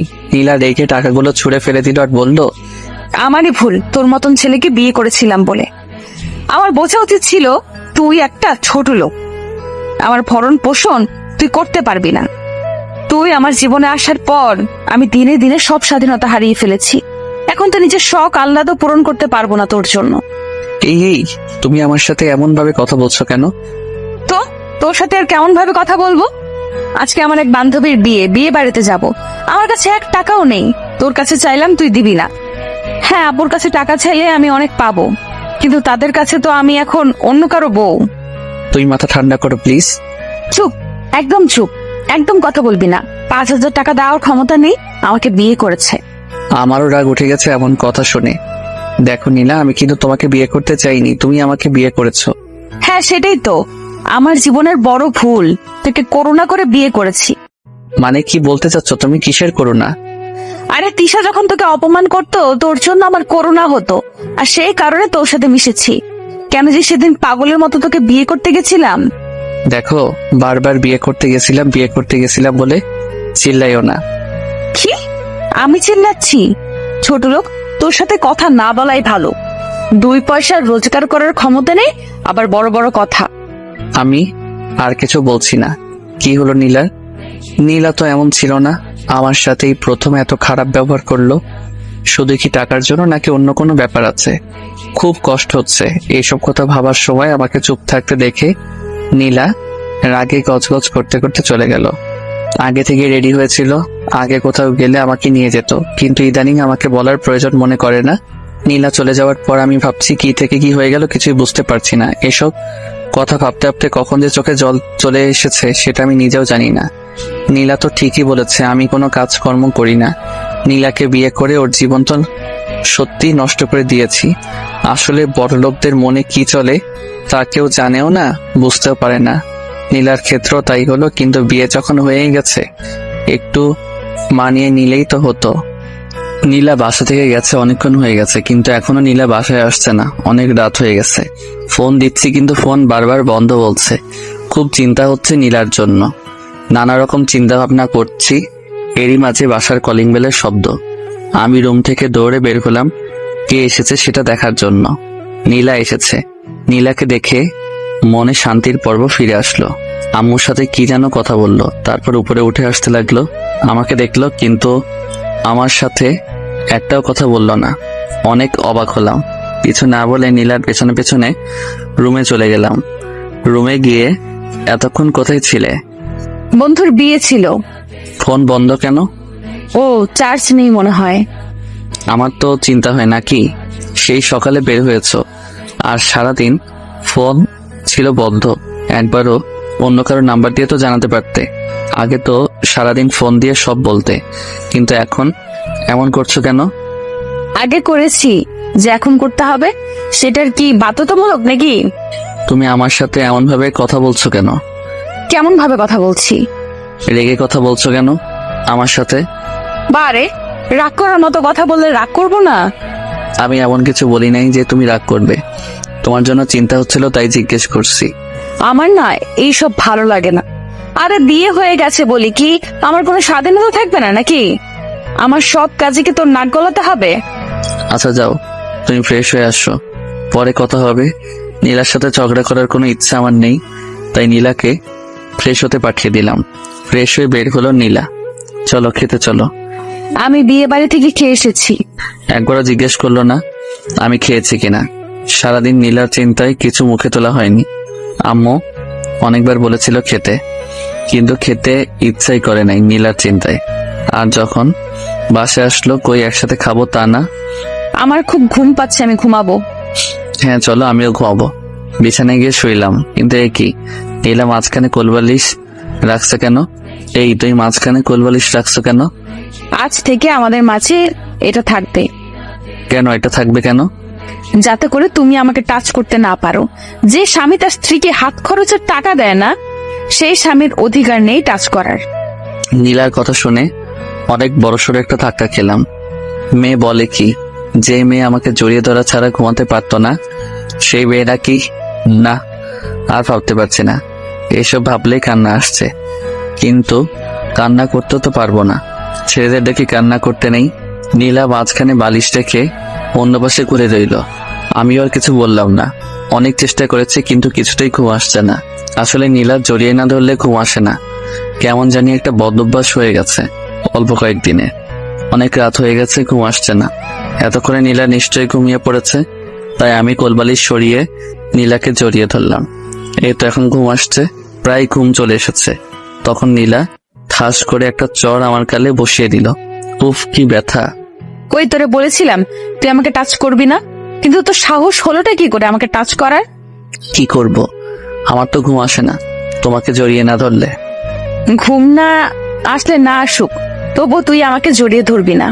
প্লিজ আমার সাথে এমন করো না, আমার রাতের ঘুম কেড়ে নিও না। ওই তুই তোর কথা বন্ধ কর আর চুপচাপ ঘুমিয়ে পড়। আর খবরদার, আবার যদি বালিশ সরিয়ে আমাকে জড়িয়ে ধরেছিস তবে কিন্তু খারাপ কিছু হবে, বলে দিলাম। কি আর করবো, সে সকাল থেকে আমাকে অপমান করে যাচ্ছে, এখন আর সহ্য করা যাচ্ছে না। তাই আমিও অন্য পাশে ঘুরে ঘুমানোর মিথ্যা চেষ্টা করছি, আর নিজের অজান্তে অনেক কান্না করেছিলাম। নির্ঘুম সারা রাত কাটালাম। নীলা আগে প্রতিদিন সকালে উঠে আমাকে ডেকে দিত, কিন্তু আজকে দিল না। আমি অনেকক্ষণ শুয়েছিলাম, কিন্তু নীলা একবারও আমাকে ডাক দিল না। আমি নিজেই উঠে বসলাম।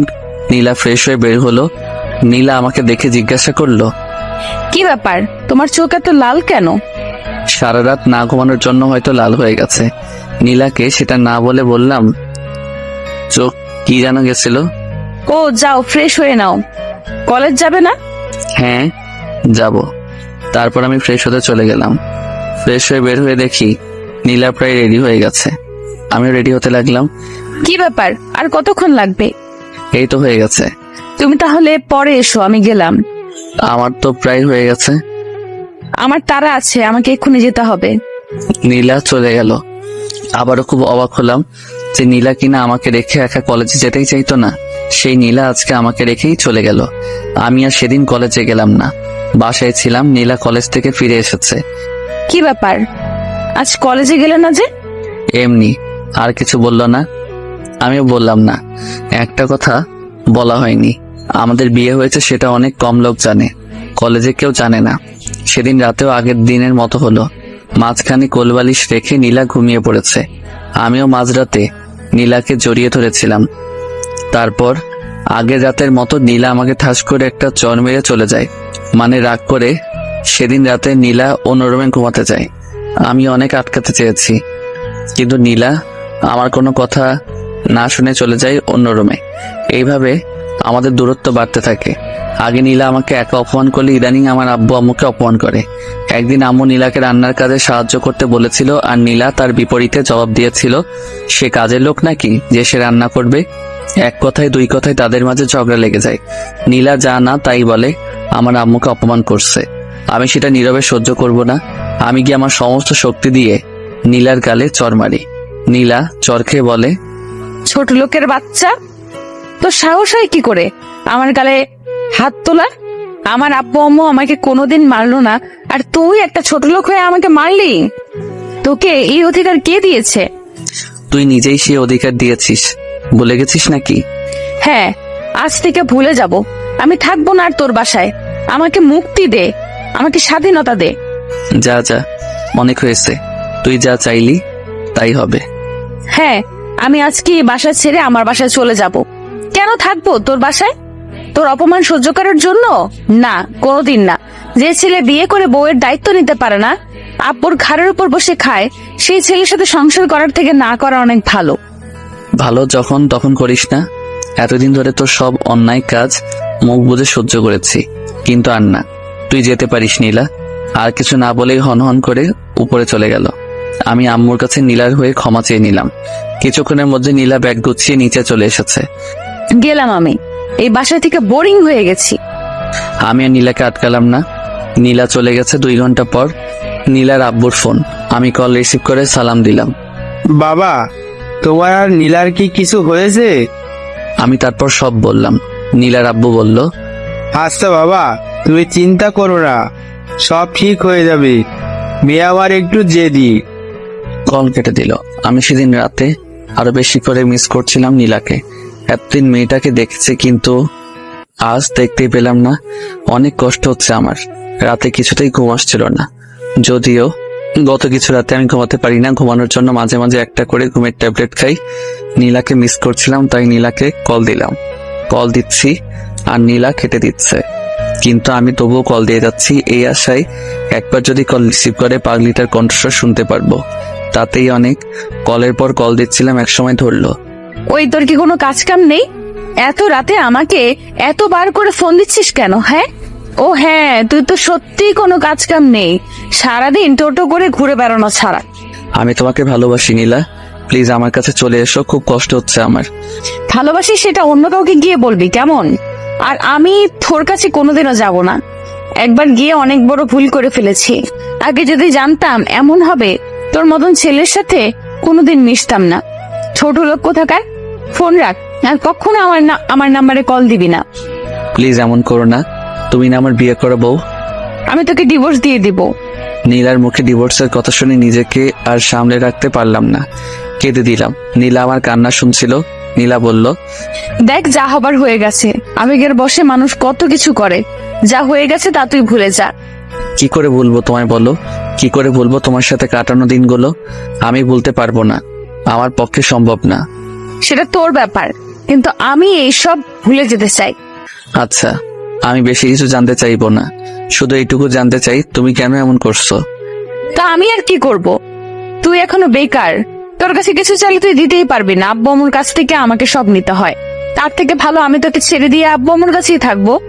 আচ্ছা, ভালো থেকো, রাখি। কল কেটে দিলাম। নীলার কথা যত শুনছিলাম তত বেশি কষ্ট পাচ্ছিলাম। আমি বেকার বলে নীলা আমার থেকে দূরে সরে গেল। কিন্তু নীলা, আমি তো তোমাকে কাছে টেনে নিয়েছিলাম না, তুমি নিজেই টেনে নিয়ে আবার নিজেই দূরে সরিয়ে দিলে। কিন্তু কেন? ও হ্যাঁ, আমি তো বেকার, তার জন্য। এইভাবে কেটে গেল 15 দিন। আমি বাসা থেকে বের হই না, কলেজে যাই না, কিন্তু সামনে পরীক্ষা, তাই কলেজে যেতে হবে। আমাকে এখন দেখতে একদম পাগলের মতো। যেমন ছিলাম তেমন ভাবেই কলেজে চলে গেলাম। আজকে হেঁটেই যাচ্ছি, সাইকেল ব্যবহার করি না, তুলে রেখে দিচ্ছি। কলেজে গিয়ে দেখি নীলা আর তার বান্ধবীরা আড্ডা দিচ্ছে। আমি নীলাকে দেখে নিজেকে ধরে রাখতে পারলাম না, ছুটে নীলার কাছে চলে গেলাম। নীলার কাছে যাওয়ার পর নীলার হাত ধরলাম। নীলা আমাকে দেখে রেগে গেছে, তার উপর হাত ধরেছে। নীলা আমাকে সজোরে একটা থাপ্পড় দিয়ে বলে, এই ছোট লোক, তোর সাহস কি করে হয় আমার হাত ধরার? নীলা তুমি আমার। আমি তোর কি শুনি? আমি তোর কেউ না। আমার কথা পুরোটা শেষ করার আগে নীলা কথাটা বললো, আমার ভালো লাগছে না। গত কয়েকদিন ধরে সময় মতো খাই না, ঘুমাই না, শরীর এমনিতেই দুর্বল ছিল, তার উপর রোদে হেঁটে এসেছি, খুব খারাপ লাগছে। আমি চুপ করে দাঁড়িয়েছিলাম। কিরে, কিছু বলছিস না কেন? আমি আর দাঁড়িয়ে থাকতে পারছিলাম না, মাথাটা ঘুরছে, আমি বসে পড়লাম। কিরে, ভিক্ষা করবি নাকি? এমন ভাবে বসে আছিস কেন? কিছু বলছি না, চুপ করে বসে আছি। নীলা রেগে সেখান থেকে চলেই গেল। আমিও নীলার পেছন পেছন চলতে শুরু করলাম। খুব কষ্ট হচ্ছে, তবুও নীলার পেছন নিয়েছি। হঠাৎ আবারও আমার মাথা ঘুরে যায়। এইবার আর নিজেকে সামলাতে পারলাম না। মাথা ঘুরার কারণে এবার আমি পড়ে যাই, কিছু মনে নেই। আর তারপর যখন জ্ঞান আসে তখন দেখি কলেজের কিছু বড় ভাই আমার মাথায় পানি ঢালছিল। নীলা আমাকে দেখেও আমার কাছ থেকে চলে গেছে। এইবার সব থেকে বড় ধাক্কা খেলাম। আমি বড় ভাইয়াদের ধন্যবাদ দিয়ে বাসায় চলে আসলাম। যদিও ভাইয়ারা বলেছিল আমাকে বাসায় পৌঁছে দিবে, কিন্তু আমি তাদের কোনো সাহায্য নিয়েছিলাম না। আমি একাই বাসায় চলে আসি। আম্মু বলল, কি হয়েছে? আমি কোনো উত্তর না দিয়ে নিজের রুমে চলে গেলাম। তারপর ফুল সাউন্ডে গান ছেড়ে আমি প্রচন্ড জোরে কান্না করতে শুরু করলাম। কান্না করছি তো করেই যাচ্ছি। একসময় নিজেকে বোঝালাম যে আমাকে ইনকাম করতে হবে, নীলাকে দেখিয়ে দিতে হবে। নীলা আমাকে অনেক অপমান করেছে। আর না, আমি গোসল করলাম, তারপর খেতে এলাম। গেল কয়েকদিন সময় মতো কিছু খাওয়া হয় না। এখন থেকে আগে নিজেকে ঠিক রাখবো, তারপর বাকি চিন্তা। আমি আর নীলার কথা ভেবে একদম কষ্ট পাবো না, অনেক হয়েছে। খেয়ে দিয়ে একটু বের হলাম। আমার এক বন্ধুর সাথে দেখা হলো, মানে স্কুল লাইফের। ওর আব্বু বড় এক কোম্পানি আছে। আর হ্যাঁ, আমি এসএসসি পরীক্ষার সময় ওকে অনেক কিছু দেখিয়েছিলাম। যদি আমি না দেখাতাম তবে বেচারা নিশ্চিত ফেল করত। বন্ধুর নাম রাফি। রাফি আমাকে দেখে আমার দিকে এগিয়ে এলো। হ্যাঁ দোস্ত, কি খবর? তোর চেহারা এমন হয়েছে কেন? তারপর রাফিকে সব বললাম। আরে এই ব্যাপার, আমি কালকে আব্বুকে বলে তোর জন্য কাজের ব্যবস্থা করে দিচ্ছি। হ্যাঁ দোস্ত, সেটা করলে অনেক ভালো হয়। তুই কোনো চিন্তা করিস না, ভাবি ভুল করেছে, দেখবি সব ঠিক হয়ে যাবে। হ্যাঁ, কাল তুই কাজে জয়েন করিস। তারপর রাফি আর আমি মিলে একটু ঘুরে বেড়ালাম। পরদিন সকালে আম্মুকে বললাম, আম্মু আমি অফিস যাচ্ছি। মানে অফিস? কিসের অফিস? তোর তো কলেজ আছে। আম্মু আমি আর পড়ালেখা করব না, আগে রোজগার করেই দেখিয়ে দিব আমিও পারি। হঠাৎ এমন কেন বলছিস বাবা? তোর কি টাকার দরকার? টাকার দরকার হলে আমাকে বল, আমি সব ব্যবস্থা করে দিচ্ছি। না আম্মু, আমার টাকার দরকার না, তবে যে জন্য আমি এমন করছি সেটা এতদিন তোমার কাছ থেকে গোপন রেখেছিলাম। কি গোপন রেখেছিলি বাবা? তারপর আমি আম্মুকে নীলার সব কথা বলি। এত কিছু হয়ে গেল আর তুই আজকে আমাদের বললি? আম্মু, আমি ভেবেছিলাম সব ঠিক হয়ে যাবে, কিন্তু সেটা তো আর হলো না। তাই আম্মু, আব্বু তো আমাকে বাইকের কথা বলেছিল। অফিস যখন করব একটা বাইক খুব দরকার। আব্বুকে বলে একটা ম্যানেজ করে দাও না। তুই কোনো চিন্তা করিস না বাবা, আজকে এই বাইক পেয়ে যাবি। আম্মুকে সালাম করে অফিসের উদ্দেশ্যে বের হলাম। একটা রিক্সা নিলাম। অফিসে যাওয়ার আগে আমি রাফিকে ফোন দিলাম। রাফি বলল, তুই অফিসে আয়, আমি অফিসেই আছি। আমি অফিস চলে গেলাম, কিন্তু দারোয়ান আমাকে ঢুকতে দিচ্ছে না। তাই আবার রাফিকে ফোন দিলাম। রাফি নিজেই নিচে চলে এলো। রাফি আমাকে নিয়ে তার বাবার কাছে চলে গেল। আব্বু, এই সোহেল আমার বন্ধু, যার কথা তোমাকে বলেছিলাম। আচ্ছা বাবা, তুমি পড়ালেখা বাদ দিয়ে হঠাৎ চাকরি করবে কেন? আমি তাকে আমার সব কথা বললাম।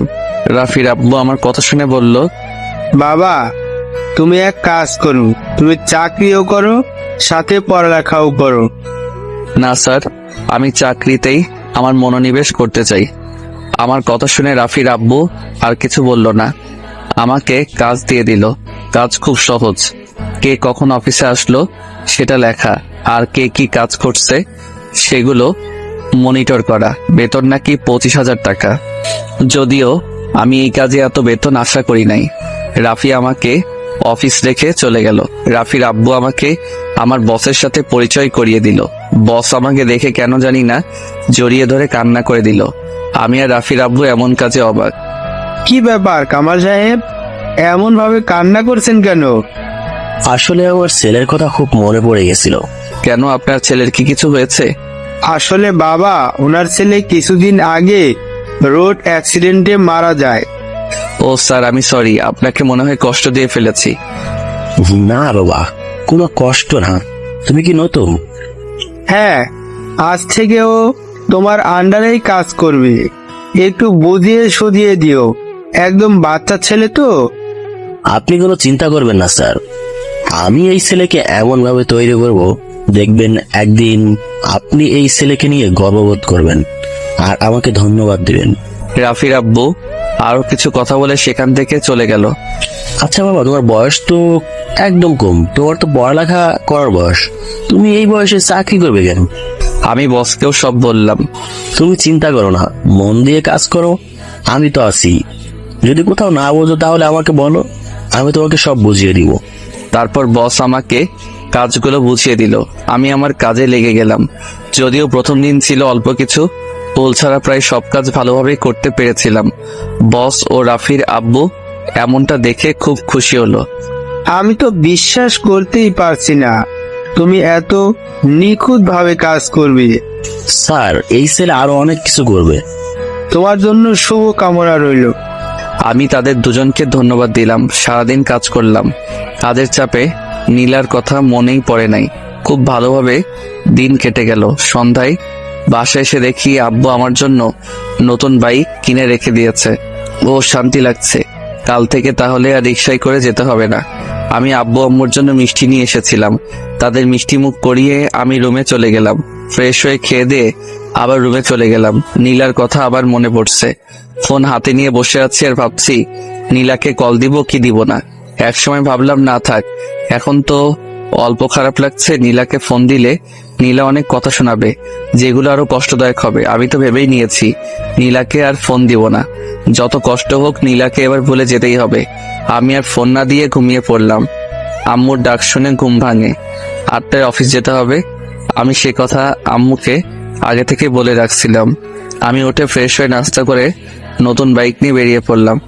এক বন্ধু বাইক দিয়ে চালানো শিখেছিলাম, তাই কোনো প্রবলেম হবে না আশা করা যায়। আমি বাইক নিয়ে বের হয়েছি। কিছু দূর যেতেই দেখি তিশা দাঁড়িয়ে আছে। আমাকে দেখে তিশা ডাক দিয়ে বলে, এই সুহেল, একটু শোনো না। হ্যাঁ বলো। তুমি তো কলেজে যাচ্ছ তাই না?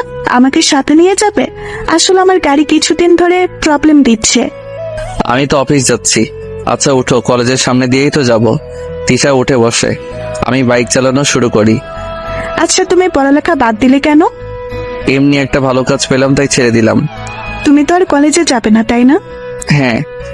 আচ্ছা নীলা, তোমার এত ভালো বন্ধু ছিল, কিন্তু হঠাৎ কি এমন হলো তোমাকে নীলা সহ্য করতে পারে না? তুমি এত কথা বলো না তো, আমার সমস্যা হচ্ছে। কেন বলো না, এত ভালো ফ্রেন্ডশিপ নষ্ট হলো কিভাবে? এই, তুমি থামবে নাকি এখানে নামিয়ে দিব? তিশা আমার কথা শুনে চুপ হয়ে গেছে, আর কোনো কথা বললো না। কলেজের সামনে এসে নামো। তিশা যখন নামছিল তখন নীলা সেটা দেখেছিল, কিন্তু নীলার ভাব দেখে মনে হচ্ছিল ব্যাপারটা স্বাভাবিকভাবেই নিয়েছে। দেখেও না দেখার ভান করে চলে গেছে। আমিও তিশাকে নামিয়ে দিয়ে অফিসে চলে গেলাম। নিজের কাজে মন দিলাম। আগের থেকে অনেকটাই গুছিয়ে নিয়েছি নিজেকে। এখন আর নীলার কথা ভেবে কষ্ট পাই না। 15 দিন পর আমি অফিসে যাচ্ছি। তিশা আবার আমাকে ডাক দিল। আমি থামলাম। আচ্ছা, আমি প্রতিদিন দেখি তুমি একা একাই রাস্তা দিয়ে যাও। এক কাজ করবে, আমাকে প্রতিদিন নিয়ে যাবে, তাহলে আমার গাড়ির তেল খরচের টাকা বেঁচে যাবে আর কি। আমি ভাবলাম আমি তো একাই যাই, তিশাকে নিলে তেমন সমস্যা হবে না। আমি বললাম আচ্ছা। তুমি তো মনে হয় আজকে গাড়িতে যাবে না, তাই তো? তোমার বাইক থাকতে গাড়িতে কেন যাবো বলো তো? তাহলে কথা না বাড়িয়ে ওঠো। তিশা বাইকে উঠে পড়লো, তবে এমন ভাবে আমার গা ঘেঁষে বসেছে আমার কাতুকুতু লাগছে। আচ্ছা, একটা কথা জিজ্ঞেস করি। হ্যাঁ করো। তোমার কি কোনো গার্লফ্রেন্ড আছে? না, আমার কোনো গার্লফ্রেন্ড নেই। যেটা জানতে চেয়েছো আমি সেটার উত্তর দিয়েছি। সত্যি আমার কোনো গার্লফ্রেন্ড নেই। যদি জানতে চাইতো বউ আছে কিনা, তাই বলতাম হ্যাঁ আছে। তবে সেটা এখন শুধু কাগজে কলমে, কবে জানি না ডিভোর্স লেটার হাতে পাবো। তাহলে তো ভালোই হলো। কিসের ভালো আর কেন ভালো? আমি প্রতিদিন তোমার বাইকে যাব, কেউ কিচ্ছু বলবে না তাই। কথা বলতে বলতে কলেজের সামনে চলে এসেছি। সেদিনও নীলা দেখলো কিন্তু কোনো রিয়াক্ট করলো না। এইভাবে আমি এখন প্রতিদিন তিশাকে কলেজে ছেড়ে দেই। নীলা প্রথম কোনো রকম রিয়াক্ট না করলো, ইদানিং দেখি নীলা কেমন ভাবে যেন তাকিয়ে থাকে। মাঝে মাঝে মনে হয় খুব রেগে আছে, কিন্তু আমি সেই দিকে কোনো খেয়াল করি না। আমি এমন ভাবে নীলার দিকে তাকিয়ে থাকি কেউ বুঝতে না পেরে। আজকে আমি প্রথম বেতন পেয়েছি, খুব ভালো লাগছে নিজের ইনকাম করা টাকা হাতে পেয়ে। অফিস থেকে বের হয়ে আমি শপিং মলে গেলাম। সেখান থেকে আব্বু আম্মু আর নীলার জন্য কিছু জামা কাপড় কিনলাম। বাসায় এসে আব্বু আম্মুকে আমার প্রথম রোজগারের টাকা দিয়ে কেনা জিনিসগুলো দিলাম। আব্বু আম্মু এত খুশি হলো বলে বোঝানো যাবে না। পরদিন আমি একটু আগে বাসা থেকে বের হলাম, সাথে নীলার জন্য কেনা শাড়ি নিয়ে কলেজে গেলাম। দেখলাম নীলা তার বান্ধবীদের সাথে বসে আছে। আমি গিয়ে নীলাকে ডাক দিলাম। নীলা উঠে এলো। কি ব্যাপার, ডাক দিলি কেন? এই নাও, এটা তোমার জন্য, আমার রোজগার করার টাকা দিয়ে কিনেছি। শাড়িটা নীলার দিকে এগিয়ে দিয়ে বললাম। নীলা সেটা না নিয়ে আমাকে অনেক কথা শুনিয়ে চলে গেল। মনটা আবার খারাপ হয়ে গেল। আমি শাড়ি নিয়ে বের হচ্ছিলাম, তখন দেখি তিশা আসছে। তিশা আমাকে দেখে আমার দিকে রেগে আসছে। আমার কাছে এসে, তাই তুমি আমাকে আজ রেখে আসছো কেন? এমনি। তোমার হাতে কি? শাড়ি। নিশ্চয়ই আমার জন্য এনেছো, আর আমাকে সারপ্রাইজ দিবে বলেই আগেই চলে আসতো, তাই না? হ্যাঁ, না মানে? হয়েছে, আর বলতে হবে না। শাড়ি এনেছো কিন্তু সেটা দেবার মতো সাহস নেই, ভীতু কোথাকার। তিশা আমার হাত থেকে শাড়ির প্যাকেট নিয়ে নিল। শাড়ি বের করে দেখে বলল, খুব সুন্দর হয়েছে। তাহলে আমি আজ যাই, অফিসে দেরি হয়ে যাচ্ছে। আর একটু থাকো না। না, দেরি হয়ে যাবে। চলে গেলাম। পরদিন সকালে দেখি দিশা আমার দেওয়া শাড়ি পরে দাঁড়িয়ে আছে। এই তোমার ড্রেস কই? আজকে তো কলেজে অনুষ্ঠান আছে, তাই আমি শাড়ি পরেছি। আমি তিশাকে বাইকে তুলে নিলাম। কলেজের সামনে যখন নামিয়ে দিচ্ছিলাম তখন দেখি নীলা তার বান্ধবীদের সাথে আসছে। নীলাকে শুনিয়ে শুনিয়ে বললাম, তিশা একটা কথা বলি। হ্যাঁ বলো। তোমাকে এই শাড়িটা অনেক সুন্দর মানিয়েছে। এই শাড়িটা তোমার জন্যই পারফেক্ট। সবাইকে তো আর সবকিছুতে মানায় না, এই শাড়ি শুধু তোমাকেই মানায়। ও হ্যাঁ, আমি তো ভুলেই গেছিলাম। কি আছে এতে? খুলেই দেখো। খুলে দেখি একটা ঘড়ি। তোমার জন্য। খুব সুন্দর। পরো। তুমি পরিয়ে দাও। আমরা যখন কথাগুলো বলছিলাম নীলা একটু দূরে দাঁড়িয়ে আমাদের সব কথা শুনতেছিল। তিশা আমাকে ঘড়ি পরিয়ে দিচ্ছে। তখন নীলার দিকে তাকিয়ে দেখি চোখ দুটো লাল হয়ে গেছে, চোখ দিয়ে পানি পড়ছে, আর আমাদের দিকে করুণ দৃষ্টিতে তাকিয়ে আছে। আমি নীলার দিকে যখন তাকালাম, নীলা তাড়াতাড়ি করে চোখ মুছে নিল। তিশা, তোমাকে অনেক ধন্যবাদ। ধন্যবাদ দেওয়ার কি আছে? সত্যি বলতে ঘড়িটা তোমার হাতে না অনেক ভালো মানিয়েছে। হ্যাঁ, তোমার পছন্দ আছে, সবাই তো আর তোমার মতো পছন্দ করতে পারে না। আবার নীলার দিকে তাকিয়ে দেখি আবার চোখ দিয়ে পানি পড়ছে, তবে আগের থেকে বেশি। কিন্তু নীলা এত কান্না করছে কেন? দূর, সেটা আমার দেখার বিষয় না। তিশা, আমি যাই, অফিসে দেরি হয়ে যাচ্ছে। হ্যাঁ যাও, দেখে শুনে যেও। আমি অফিসে চলে গেলাম। নীলার জন্য মায়া হচ্ছে। ও যখন কান্না করছিল একদম শিশুদের মতো লাগছিল। আমি এত কিছু না ভেবে নিজের কাজে মন দিলাম। সারাদিন কাজ করে খুব ক্লান্ত হয়ে গেছে। অন্যদিনের তুলনায় আজকে একটু বেশি কাজ ছিল। অফিস শেষ করে বাসায় ফিরবো, তখন তিশার ফোন। হ্যালো। হ্যালো। এই, তুমি কান্না করছো কেন? তিশা কিছু না বলে কান্না করেই যাচ্ছে। কি ব্যাপার, তুমি কান্না করছো কেন? তিশা কিছু না বলে শুধু এইটুকু বলল, তাদের বাসায় যেতে হবে। কেন, তোমাদের বাসায় কি? প্লিজ আসো না একটু। আমি আর কথা বাড়ালাম না, তিশাদের বাসায় চলে গেলাম। বাসার কলিং বেল চাপার সাথে সাথে দরজা খুলে দিল। তুমি কে বাবা? জি, আমি সোহেল। তিশা আমাকে আসতে বলেছে। ও, তুমি সেই। আসো বাবা, ভেতরে এসো। দেখো না মেয়েটা সেই কখন থেকে কেঁদে যাচ্ছে। আমি তিশার কাছে গিয়ে বললাম, এই তুমি অমন ভাবে কাঁদছো কেন? নীলা বলছে সে নাকি তোমার গার্লফ্রেন্ড। তিশার এমন কথা শুনে আমি তো অবাক। আমি বললাম, কখন বলছে এই কথা?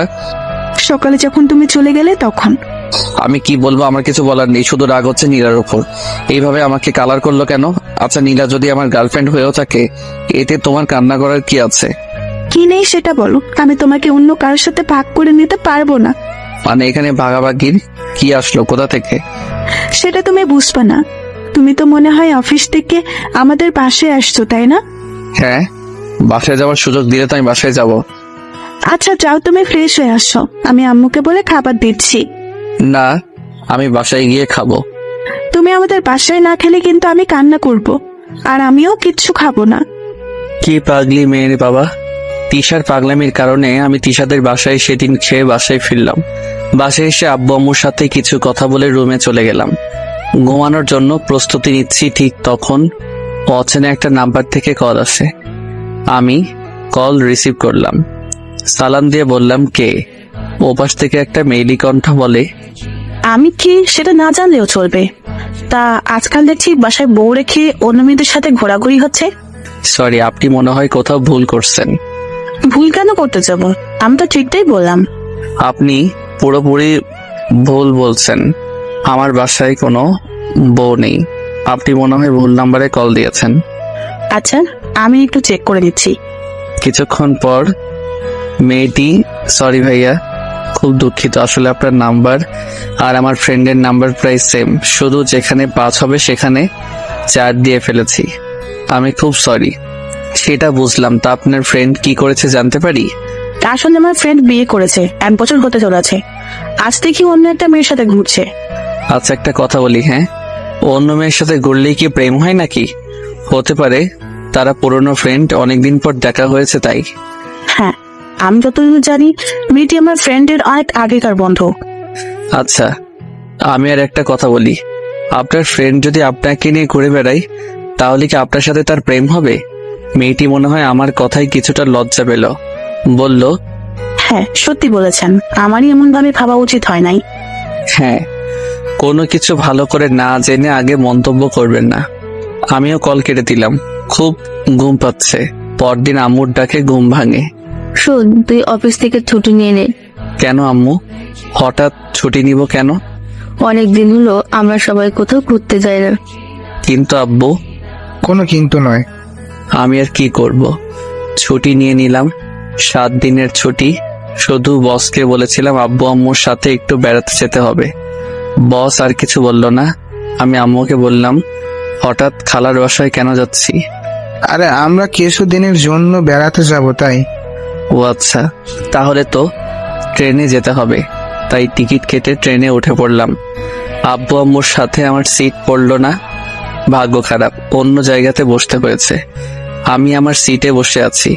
কিছুক্ষণ পর একটা অবাক করা ব্যাপার, আরে এ তো নীলা। নীলা আমার মুখোমুখি সিটে বসেছে। নীলাও মনে হচ্ছে আমাকে দেখে অবাক হয়েছে। যেভাবে তাকিয়ে আছে, আমি নীলার দিক থেকে নজর সরিয়ে নিলাম। কেউ কাউকে কিছু বললাম না। আগের দিনের ঘটনার জন্য নীলার উপর রাগ হলেও নীলাকে দেখার পর কেন জানি না সব রাগ উধাও হয়ে গেছে। অনেকক্ষণ হলো চুপচাপ বসে আছি। মাথায় একটা দুষ্ট বুদ্ধি এলো। আমি ফোন বের করে দিলাম তিশাকে কল। তিশার সাথে কথা বলতে লাগলাম। হ্যাঁ তিশা, আমিও তোমাকে মিস করব। নীলা তো রেগে আগুন হয়ে গেছে। আরে না না, অন্য কোনো মেয়ে নেই, আর একটা আছে, কিন্তু তার দিকে তাকানোর থেকে না তাকানো অনেক ভালো। হ্যাঁ আচ্ছা, আমি আমার খেয়াল রাখবো, তুমি তোমার খেয়াল রেখো। নীলা আগের থেকে বেশি রেগে গেছে আর চোখ দুটি লাল হয়ে গেছে। আরে তুমি আগে বললে তোমাকে সাথে নিয়ে আসতাম। সত্যি বলতে একা একা বের হচ্ছি। নীলা এবার কেঁদেই দিছে। হ্যাঁ, এবার তো একসাথে যাওয়া হলো না। আমি ঢাকাতে ফিরে তোমাকে নিয়ে অনেক জায়গায় ঘুরবো, অনেক জায়গায়। নীলা এবার আর বসে না থেকে দাঁড়িয়ে আমার হাত থেকে ফোন কেড়ে নিয়ে নিজের ব্যাগে ঢুকিয়ে রাখলো। এটা কি হলো? আপনি আমার ফোন নিলেন কেন? আমার ইচ্ছে হয়েছে তাই নিলাম। দেখুন, আমি ফোন ছাড়া চলতে পারি না। আমার ফোন আমাকে ফেরত দিন। নীলা তারপর যা করলো সেটা হলো ফোনের সিম খুলে আমাকে ফোন দিয়ে দিল। এটা কি হলো? আমি নেট চালাবো কিভাবে? কেন, নেট চালিয়ে ওই ডাইনির সাথে কথা বলবি তাই না? দেখুন, আমার সিম আমাকে ফেরত দিন। না, সেটা পাবি না। আব্বু আম্মুকে ফোন দিব তো? এই নে, আমারটা দিয়ে দে। দৌড়, ভালো লাগে না। আমার জিনিস আমাকে ফেরত দিচ্ছে না। মনে হচ্ছে সিমটা নীলার বাবার কেনা। আমি আর কিছু বললাম না। চোখ বন্ধ করে 2 কানে হেডফোন গুজে গান শুনতে লাগলাম। কে যেন আমার কান থেকে হেডফোন খুলে নিল। আমি চোখ খুলে দেখি নীলা। এই আপনার সমস্যা কি শুনি? আপনি আমার জিনিসে যখন তখন হাত দেন কেন? সেটা তোকে বলতে যাবো নাকি? দেখুন, এখানে অনেক লোকজন আছে বলে এখন আপনাকে কিছু বলছি না, না হলে চড়িয়ে গাল লাল করে দিতাম অভদ্রমে। একজন অপরিচিত মানুষের সাথে এত কিসের রাগ? নীলা হয়তো আমার কাছ থেকে এমনটা আশা করেনি, কিন্তু যেই মেয়ে আমাকে আগে অনেক অপমান করেছে সেই মেয়ে আমার জিনিসগুলোতে একের পর এক হাত দিয়েই যাচ্ছে। নীলা আমার কথা শুনে আর কিছু না বলে নিজের সিটে বসে পড়ে। কিছুক্ষণ পর লক্ষ্য করি নীলা কাঁদছে। কিছুক্ষণ পর পর চোখ মুছেই যাচ্ছে, চোখ লাল করে ফেলেছে কেঁদে। কাঁদুক, তাতে আমার কি? আমি তো নীলার কিছু হই না। চট্টগ্রাম পৌঁছে গেছি, ট্রেন থেকে নামবো। তার আগে নীলার দিকে আরো একবার ভালো করে তাকিয়ে দেখি নীলা তখনও কাঁদছে, চোখ ভয়ঙ্কর লাল হয়ে গিয়েছিল। ইচ্ছে করছিল চোখের পানি মুছে দিতে, কিন্তু যখনই নীলার করা অপমানগুলোর কথা মনে পড়লো তখনই আমার রাগ উঠে গেল। আমি নীলাকে রেখেই ট্রেন থেকে নামলাম। আব্বু আম্মুকে খুঁজে পেতে তেমন সমস্যা হয়নি, তাদের সাথে খালার বাসায় চলে গেলাম। গত 7 দিনে কারোর সাথে কোনো কথা হয়নি। কি করে হবে, সিম নেই, আর আমি ফেসবুকিং খুব কম করি। 7 দিন পর ঢাকাতে চলে আসি। অফিস যাওয়ার জন্য বাসা থেকে বের হয়েছি। কিছু দূর এগোতেই দেখি তিশা দাঁড়িয়ে আছে। আমি তিশার কাছে যেতেই, ওই হারামি, এই 7 দিনে একবারও ফোন করলি না কেন? আর তোর ফোন বন্ধ ছিল কেন? হারামি বিলাই!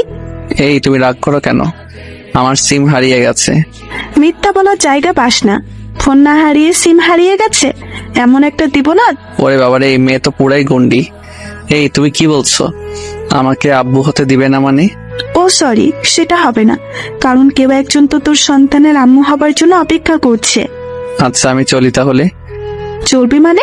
আমি এতক্ষণ তোর জন্য অপেক্ষা করে আছি, আমাকে একা রেখে তুই চলে যাবি? তাহলে তাড়াতাড়ি ওঠো। তারপর তিশা উঠে বসলো, আমিও বাইক চালাতে শুরু করে দিলাম। কলেজে নামিয়ে দিলাম। আচ্ছা যাও, আর শোনো, তোমার নাম্বার দিয়ে ফোন দিও, কথা আছে। আমি তিশাকে বিদায় জানিয়ে সেখান থেকে চলে গেলাম। দেখি কলেজের 2 নাম্বার গেটে নীলা দাঁড়িয়ে আছে, আমাকে ইশারা দিয়ে থামতে বলছে। যদিও নীলার সাথে কথা বলার কোনো ইচ্ছা আমার নেই, তবু মেয়েটা এমন ভাবে ডাকছে, না শুনে যাওয়া মনে হয় ঠিক হবে না। আমি বাইক থামালাম। হ্যাঁ বলুন, আমাকে কেন দাঁড় করালেন? কেমন আছো? ওই, আমি কেমন আছি না আছি সেটা জানার জন্য কি আপনি আমাকে দাঁড় করিয়েছেন নাকি? কোনো কাজ কাম নেই? থাকেন তো আজাইরা যত সব। এমন ভাবে বলছো কেন? কেমন ভাবে বললাম আমি? রাস্তা ছাড়ুন, আমার অফিসের দেরি হয়ে যাচ্ছে। অফিস করতে কে বলেছে পড়াশোনা বাদ দিয়ে? সেটা আপনার থেকে ভালো কেউ জানে না। আমার রাস্তা ছাড়ুন। এই নাও তোমার সিম কার্ড। আমি নীলার কাছ থেকে সিম নিয়ে চলে এলাম। কি দরকার এমন মানুষের সাথে কথা বলার, যে কিনা কোনো একদিন আমাকে জানা তাই বলে অপমান করেছে? আমি যখন চলে আসছিলাম বাইকের লুকিং গ্লাস দিয়ে দেখছিলাম নীলা আমার দিকে তাকিয়ে আছে আর চোখ মুছছে। আমি অফিসে চলে গেলাম। অফিসের বসের সাথে কিছু কথা বলে আমার কাজে আমি মন দিলাম। অনেক দিনের কাজ পড়ে আছে, কাজ করতে করতে হাঁপিয়ে গেলাম, তবুও কাজ শেষ হয় না। আমি মনে মনে বললাম আর কোনোদিন ছুটি নিয়ে বেড়াতে যাব না। সারাদিন কাজের চাপে মাথা ধরে গেছে। রাতে বাসায় ফিরলাম। এইভাবে চলে গেল আরো কিছুদিন। শুক্রবার শুয়েছিলাম, বিকালের দিকে তিশার ফোন। হ্যাঁ বলো। এই, তুমি না আমাকে বলেছিলে আমাকে নিয়ে ঘুরতে যাবে? হ্যাঁ কথা ছিল তো। তাহলে চলো না, আজকেই আমরা ঘুরতে যাব। কিন্তু প্লিজ, কোনো বারণ দেখিও না, চলো না। আচ্ছা তুমি রেডি হও, আমি বের হচ্ছি। তারপর তিশাকে নিয়ে ঘুরতে বের হলাম। আমরা যখন বাইকে করে যাচ্ছিলাম নীলা আমাদের দেখেছিল পার্কের একটা বেঞ্চে। আমি আর তিশা বসে গল্প করছিলাম। হঠাৎ কে এসে আমার শার্টের কলার ধরলো। আমি পেছন করে দেখি নীলা। কিছুটা ভয় পেয়ে যাই। আপনি করছেন কি? আয়, তোর সাথে আমার কথা আছে। কিন্তু আপনার সাথে আমার কোনো কথা নেই। আরে যাও তো, দেখো কি বলে। নীলা আমাকে তখন এক প্রকার জোর করে অন্য এক জায়গাতে নিয়ে গেল। ওই, তোর লজ্জা করে না বিয়ের পর অন্য কোনো মেয়ের সাথে ঘুরে বেড়াতে? না, আমার লজ্জা করে না। আর আমার বিয়ে কবে হলো? আমার বউ কে? আমার বাসায় তো কোনো বউ নেই। এত কিছু বলার কি আছে? তুই সত্যি একটা চরিত্রহীন ছেলে, তোর চরিত্র ঠিক নেই।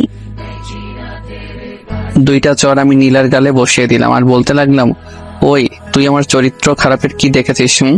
আর শোন, তুই আমার পেছনে কেন এইভাবে লেগে আছিস? আমি তো তোকে মুক্তি দিয়ে দিয়েছি। তুই থাক না, তোর মতন আমাকে জ্বালাতে কেন আসছিস? কারণ তুই আমার স্বামী, আমি তোর সাথে অন্য কোনো মেয়েকে সহ্য করতে পারি না।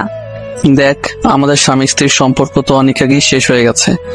শুধু কাগজে কলমে আছে। আমাকে পেপার পাঠিয়ে দিস, আমি সাইন করে দিব। আর প্লিজ তুই আমাকে এইভাবে জ্বালানো বন্ধ কর। আমি সত্যিই কি তোকে অনেক বিরক্ত করি? হ্যাঁ অনেক। আরো করব, তাতে তোর কোনো সমস্যা? আমি যত ইচ্ছা তোকে বিরক্ত করব, দরকার হলে এখন সবার সামনে জড়িয়ে ধরে তোকে চুমু খাবো। আমি তো নীলার এমন কথা শুনে ঘাবড়ে গেছি। এত লোকের সামনে যদি সত্যি আমাকে চুমু খায় তাহলে তো আমার মান সম্মান সব শেষ। তার থেকে ভালো এখান থেকে ভালোই কেটে পড়ে। এইগুলো ভাবছিলাম তখন নীলা বলল, কি ব্যাপার, চুপ করে আছো কেন? আমার না খুব চাপ পেয়েছে, আগে আমি চাপ মুক্ত হয়ে আসি, তারপর বাকি কথা বলবো, কেমন? আচ্ছা যাও, একটু তাড়াতাড়ি এসো কিন্তু। হ্যাঁ আমি যাবো আর আসবো, আপনি একটু অপেক্ষা করেন। তারপর আমি সেখান থেকে চলে এলাম। আমি তিশাকে ফোন করে বলেছিলাম আমার কিছু কাজ আছে, তাই বাসায় যেতে হবে। তারপর আমি সেখান থেকে সোজা বাসায় চলে আসি। এসে মাত্র রুমে এলাম আর তখনই নীলার ফোন। অসহ্য লাগে, তাও কেন বারবার আমাকে ফোন দিবে? এই আপনার কি কোনো কাজ কাম নেই? যখন তখন আমাকে এভাবে ফোন দিবেন না। সেটা পরে ভেবে দেখা যাবে, তার আগে তুই বল, আমাকে রেখে পালিয়ে গেলি কেন? আমার ইচ্ছা হয়েছে তাই এসেছি, আপনার সাথে আমার তো কোনো কথা নেই।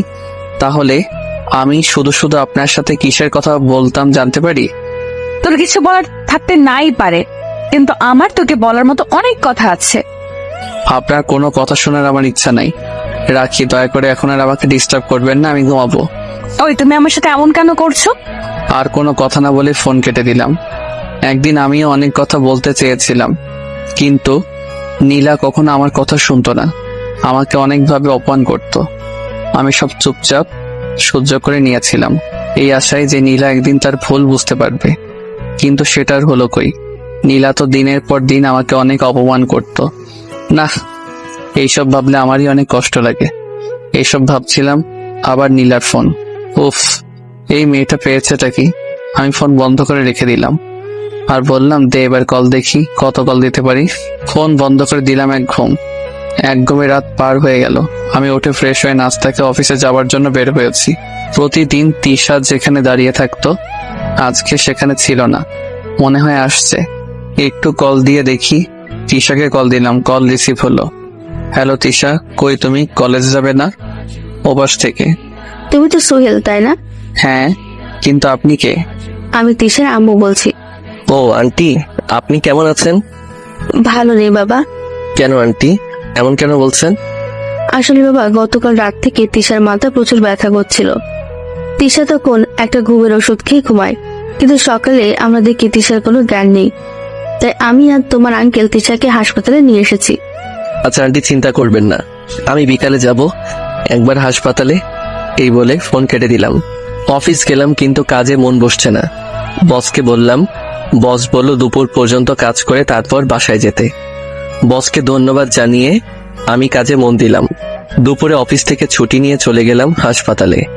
আন্টি বলল তিশাকে নাকি অনেকগুলো টেস্ট করাতে হবে।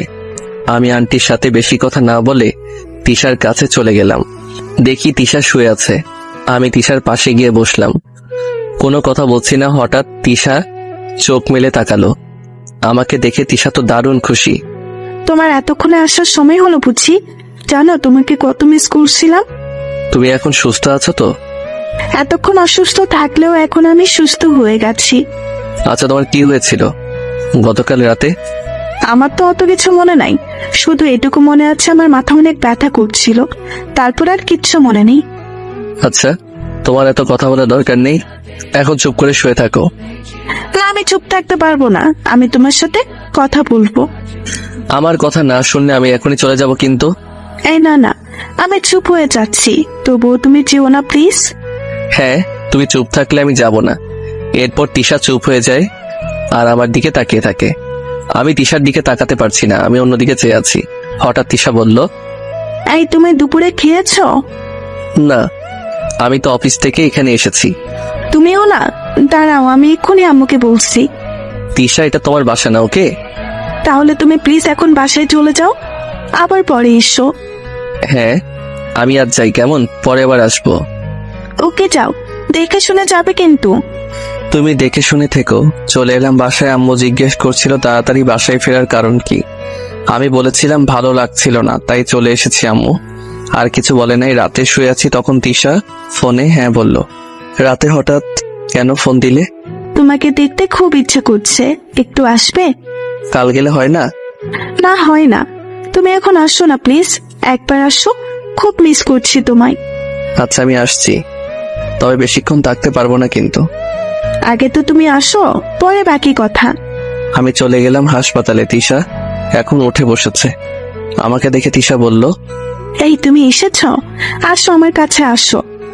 আমি গিয়ে তিশার পাশে বসে পড়ি। তিশার আম্মু ছিল সেখানে। আমাদের বলল, তোরা কথা বল, আমি ডাক্তারের সাথে কথা বলে আসছি। তা এই এত রাতে আমাকে ডেকে আনার কি দরকার ছিল? আমি কি করব, তোমাকে আমি খুব মিস করছিলাম, দেখতে খুব ইচ্ছা করছিল, তাই তো ডেকে আনলাম। দেখা হয়ে গেছে, এবার আমি যেতে পারি? প্লিজ আর কিছুক্ষণ থাকো না। না, আমার আবার কাল সকালে অফিস আছে। আচ্ছা তাহলে যাও, দেখে শুনে যাবে। পাশে যাবার পরে আমাকে ফোন দিয়ে জানিয়ে দিবে কিন্তু। আমি তিশাকে বাই বলে বাসায় এসে তিশার সাথে কিছুক্ষণ কথা বলে ঘুমিয়ে পড়ি। তিশা 4 দিন হাসপাতালে ছিল। আমি প্রতিদিন তিশার সাথে দেখা করতে যেতাম। 5 দিন পর তিশা আবার কলেজে যাবে। আমাকে আগে থেকে ফোন দিয়ে জানিয়ে দিল। আমি যথাসময়ে তিশাকে পিক আপ করলাম। কলেজের সামনে তিশাকে নামিয়ে কিছু কথা বলছিলাম, তখন দেখি নীলা আমাকে দেখে রাগী লোক নিয়ে তাকিয়ে আছে। নীলাকে আরো একটু রাগানোর জন্য তিশার সাথে আরো হেসে হেসে কথা বললাম। তাদের কাজ হলো নীলা আরো রেগে গেছে। তারপর আমি তিশাকে বাই বলে অফিসে চলে গেলাম। এইভাবে আরো 10 দিন কেটে গেল। আমি একটা বিষয় খেয়াল করলাম, তিশা দিন দিন কেমন জানি শুকিয়ে যাচ্ছে। চোখের নিচে কালি পড়ে গেছে। আমি অনেকবার জিজ্ঞেস করেছি, কিন্তু তিশা আমাকে কখনো তার সঠিক উত্তর দেয় নাই। নানানভাবে কথা এড়িয়ে যেত। 14 দিনের মাথায় আমি অফিস থেকে বাড়ি ফিরে রীতিমতো অবাক হয়ে গেলাম। কেন জানি না, আমি অফিস থেকে বাসায় ফিরে কলিং বেল চাপতেই নীলা দরজা খুলে দেয়। আমি মনে হয় কোনো স্বপ্ন দেখছি, তাই না? কেন স্বপ্ন দেখতে যাবে কেন? না মানে আপনি আমাদের বাসায়, তো তাই। এটা তো আমার বাড়ি, আমি থাকবো না তো ওই ডাইনিটা থাকবে নাকি? সরি, এটা আপনার বাসা হলো কবে? যেদিন তোমাকে বিয়ে করেছি সেদিন থেকেই। নীলার মুখে বিয়ের কথা শুনে রাগ উঠে গেছে। দেখেন, আপনি আমাদের বাসায় কেন এসেছেন আমি সেটা জানি না, কিন্তু আমাদের বিয়ে নিয়ে কোনো কথা বলবেন না এই বলে দিলাম। কেন কোনো কথা বলবে না কেন? কারণ বিয়ে একটা পবিত্র কাজ। আপনার মুখে বিয়ের কথা মানায় না। আপনি আমাদের বিয়ে নিয়ে কথা বললে সেটা অপবিত্র হয়ে যায়। আর আপনি এভাবে দরজা আঁকড়ে দাঁড়িয়ে আছেন কেন? আমাকে বাসার ভেতরে যেতে দিবেন তো নাকি? এই বলে আমি নীলাকে এক প্রকার ধাক্কা দিয়ে সরিয়ে দিয়ে বাসার ভেতরে চলে গেলাম। বাসার ভেতরে গিয়ে আমি আব্বু আম্মুকে চলে চলে ডেকে বললাম, আব্বু আম্মু, এই মেয়ে আমাদের বাসায় কি করছে? দেখো বাবা, মেয়েটা একদিন ভুল করেছিল, কিন্তু ভুল বুঝে তোর কাছে ফিরে এসেছে। আম্মু, আমি এই মেয়েকে আর চাই না, বের হয়ে যেতে বলো আমাদের বাসা থেকে। নীলা আমার কথা শুনে আমার দিকে করুণ দৃষ্টিতে তাকিয়েছিল। দেখে মনে হচ্ছে এখনই চোখ দিয়ে জল গড়িয়ে পড়বে। আমার বাসা থেকে আমার বৌমাকে বের করে দেওয়ার তুই কে? আব্বুর কথা শুনে অবাক হয়ে গেলাম। এই মেয়ে নিশ্চয়ই আব্বু আম্মুকে নিজের কবজায় নিয়ে নিয়েছে, তাই আব্বু আম্মু নীলার হয়ে কথা বলছে। তোমাদের যা ইচ্ছা তাই করো, কিন্তু নীলা যেন আমার সামনে না আসে। এই বলে আমি রুমে চলে গেলাম। দেখি রুমে নীলার অনেক জিনিস, আমার রাগ উঠে গেল। আমি সেগুলো বাইরে ছুঁড়ে ফেলতে লাগলাম। একসময় নীলা এসে বলল, আরে আরে কি করছে এগুলো? আমার জিনিসগুলো বাইরে ফেলে দিচ্ছ কেন? আমার রুমে তোর কোনো জায়গা নেই, আর তোর জিনিসের কোনো জায়গা নেই। আব্বু আম্মুর জন্য তোকে বাসা থেকে বের করে দিতে পারলাম না। আর শোন, তুই এই বাসায় থাকবি ভালো কথা, কিন্তু আমার সামনে কখনো আসবি না। যা, তুই পাশের রুমে চলে যা। নীলা কান্না করতে করতে চলে গেল। 20তম দিন দুপুরে অফিসে কাজ করছি, তখন তিশার আম্মুর ফোন। আমি কল রিসিভ করা মাত্রই তিশার আম্মু কান্না করতে করতে বলল, বাবা, তুমি যেখানেই থেকো সিটি হাসপাতালে চলে এসো, তিশার অবস্থা খুব খারাপ। আমি তাড়াতাড়ি সিটি হাসপাতালে চলে যাই, কিন্তু হাসপাতালে যাওয়ার পর যা শুনতে পেলাম, বড় ধরনের ধাক্কা খেলাম। তিশা নাকি আমাদের সবাইকে ছেড়ে চলে গেছে না ফেরার দেশে। তিশার আম্মু কান্না করতে করতে একটা চিঠি আমার দিকে এগিয়ে দিয়ে বলল, বাবা, তিশা তোমাকে এই চিঠিটা দিতে বলেছিল। আমি চিঠিটা পকেটে ভরে নিলাম। তিশাকে শেষ দেখার জন্য গেলাম। মেয়েটা কি সুন্দর ঘুমিয়ে আছে, মনে হচ্ছে এইমাত্র উঠে বসে বলবে, সোহেল তুমি এসেছো। কিন্তু আমার মাথায় আসছে না, হঠাৎ তিশার কি এমন হলো যেমন ভাবে আমাদের রেখে চলে গেল। আমি ডাক্তারের কাছে জিজ্ঞেস করলাম। ডাক্তার আমাকে জানালো তিশার নাকি ব্রেইন ক্যান্সার ছিল। সেটা এমন পর্যায়ে ধরা পড়েছিল যখন আর কিছু করার ছিল না। তিশার সব কাজ শেষ করতে করতে রাত হয়ে গেল। বাইক তিশাদের বাসায় রেখে আসলাম। হেঁটে হেঁটে বাসায় ফিরছি, তখন মনে পড়লো তিশা আমার জন্য কোনো এক চিঠি রেখে গেছে। আমি সেটা বের করে পড়তে শুরু করলাম। লেখা ছিল, প্রিয় সোহেল, চিঠিটা যখন তুমি পড়ছো তখন তোমার থেকে অনেকটা দূরে চলে গেছি, কিন্তু জানো তোমাকে ছেড়ে যেতে আমার ইচ্ছে করছিল না। যখন শুনতে পেলাম আমার হাতে আর সময় নেই, জানো খুব কষ্ট হয়েছিল তোমাকে একা রেখে যেতে হবে। জানো তোমাকে অনেক ভালোবেসে ফেলছিলাম, যদিও তোমার দিক থেকে কখনো কোনো সাড়া পাইনি। তুমি আমার থেকে সব সময় দূরত্ব বজায় রেখেই চলছো, হয়তো একজন ভালো বন্ধু হিসাবে দেখেছ, কিন্তু তোমার সাথে চলতে চলতে কখন তোমাকে ভালোবেসে ফেলেছিলাম সেটা আমি নিজেও জানি না। জানো একদিন আমি স্বপ্ন দেখছিলাম যে আমাদের ছোট্ট একটা সংসার আছে, সেখানে আমি, তুমি আর আমাদের ছোট্ট একটা রাজকন্যা আছে। আমি ভয়ে তোমাকে স্বপ্নের কথা বলতে পারি নাই, যদি তুমি রাগ করো। আমার ইচ্ছা ছিল স্বপ্ন সত্যি করব, কিন্তু সেটা কোনোদিন সম্ভব নয়। আমি তো চলে গেলাম, তুমি কিন্তু ভেঙে পড়ো না, নিজেকে শক্ত করবে আর সময় মতো সব করবে। বেশি কিছু বলে শুধু শুধু তোমাকে কষ্ট দিতে চাই না। ভালো থেকো, ইতি, তিশা। চিঠি পড়ে আমি কান্না করে দিয়েছি। কিছু ভালো লাগছিল না, চারিদিক অন্ধকার হয়ে আসছে। অনেক কষ্টে বাসায় ফিরলাম। রাত আনুমানিক 12টা। কলিং বেল চাপতেই নীলা দরজা খুলে দিল। ওই, তুমি তোমার এই নষ্ট শরীর নিয়ে বাসার ভেতরে এসো না। মানে কি বলছো? খুব সহজ, এতক্ষণ তো তিশার সাথেই সময় কাটিয়ে এলে, তিশার সাথে নষ্টামি করে বাসায় ফিরলে। লজ্জা করে না বউ থাকতে অন্য একটা মেয়ের সাথে করতে? নীলার কথা শুনে রাগ এমন হলো, 4টা চর বসিয়ে দিয়েছিলাম। নীলা চর খেয়ে বলল, হো, এখন তো চর দিবেই, সত্যি বলেছি তো। চুপ, একদম চুপ। তুই কি জানিস যাকে নিয়ে এত খারাপ খারাপ কথা বললি সে একটু আগে আমাদের সবাইকে রেখে চলে গেছে? কোথায় চলে গেছে? আমি কিছু না বলে তিশার দেয়া চিঠি নীলার হাতে ধরিয়ে দিলাম। নীলা চিঠিটা পড়ে আগের থেকে বেশি কান্না করে দিছে।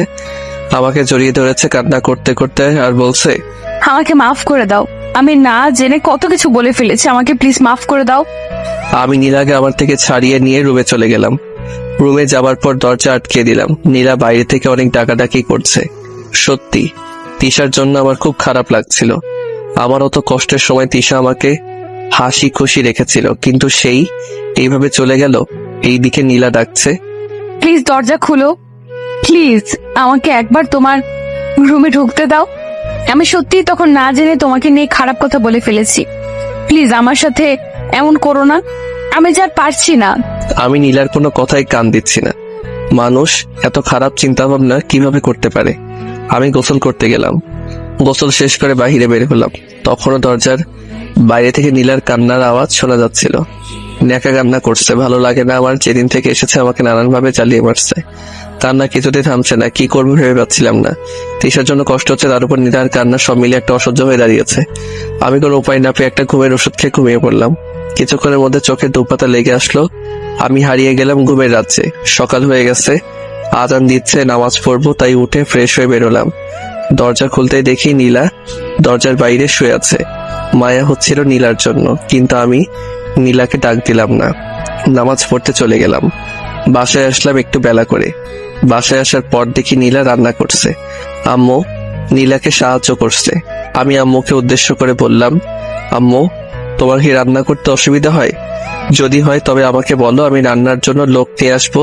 কেন, রান্নার জন্য কাজের লোকের কি দরকার? বৌমা তো আছেই, আমাকে সে কখন থেকে সরিয়ে নিজেই রান্না করছে, আমি শুধু একটু সাহায্য করেছি মাত্র। আম্মু আমি সবার হাতে রান্না খেলেও ওই মেয়ের হাতের রান্না খেতে পারবো না। আমার কথা শুনে নীলার হাসি খুশি মুখ মুহূর্তে অন্ধকার হয়ে গেল। কেন, বৌমার হাতের রান্না খেতে তোর সমস্যা কি? আম্মু ওই মেয়ের হাতে রান্না খেয়ে বিষ খেয়ে মরে যাওয়া অনেক ভালো। এবার নীলা মনে হয় নিজেকে আর সামলে রাখতে পারলো না, কেটে দিয়েছে। দিদি তো মেয়েটাকে কাঁদিয়ে।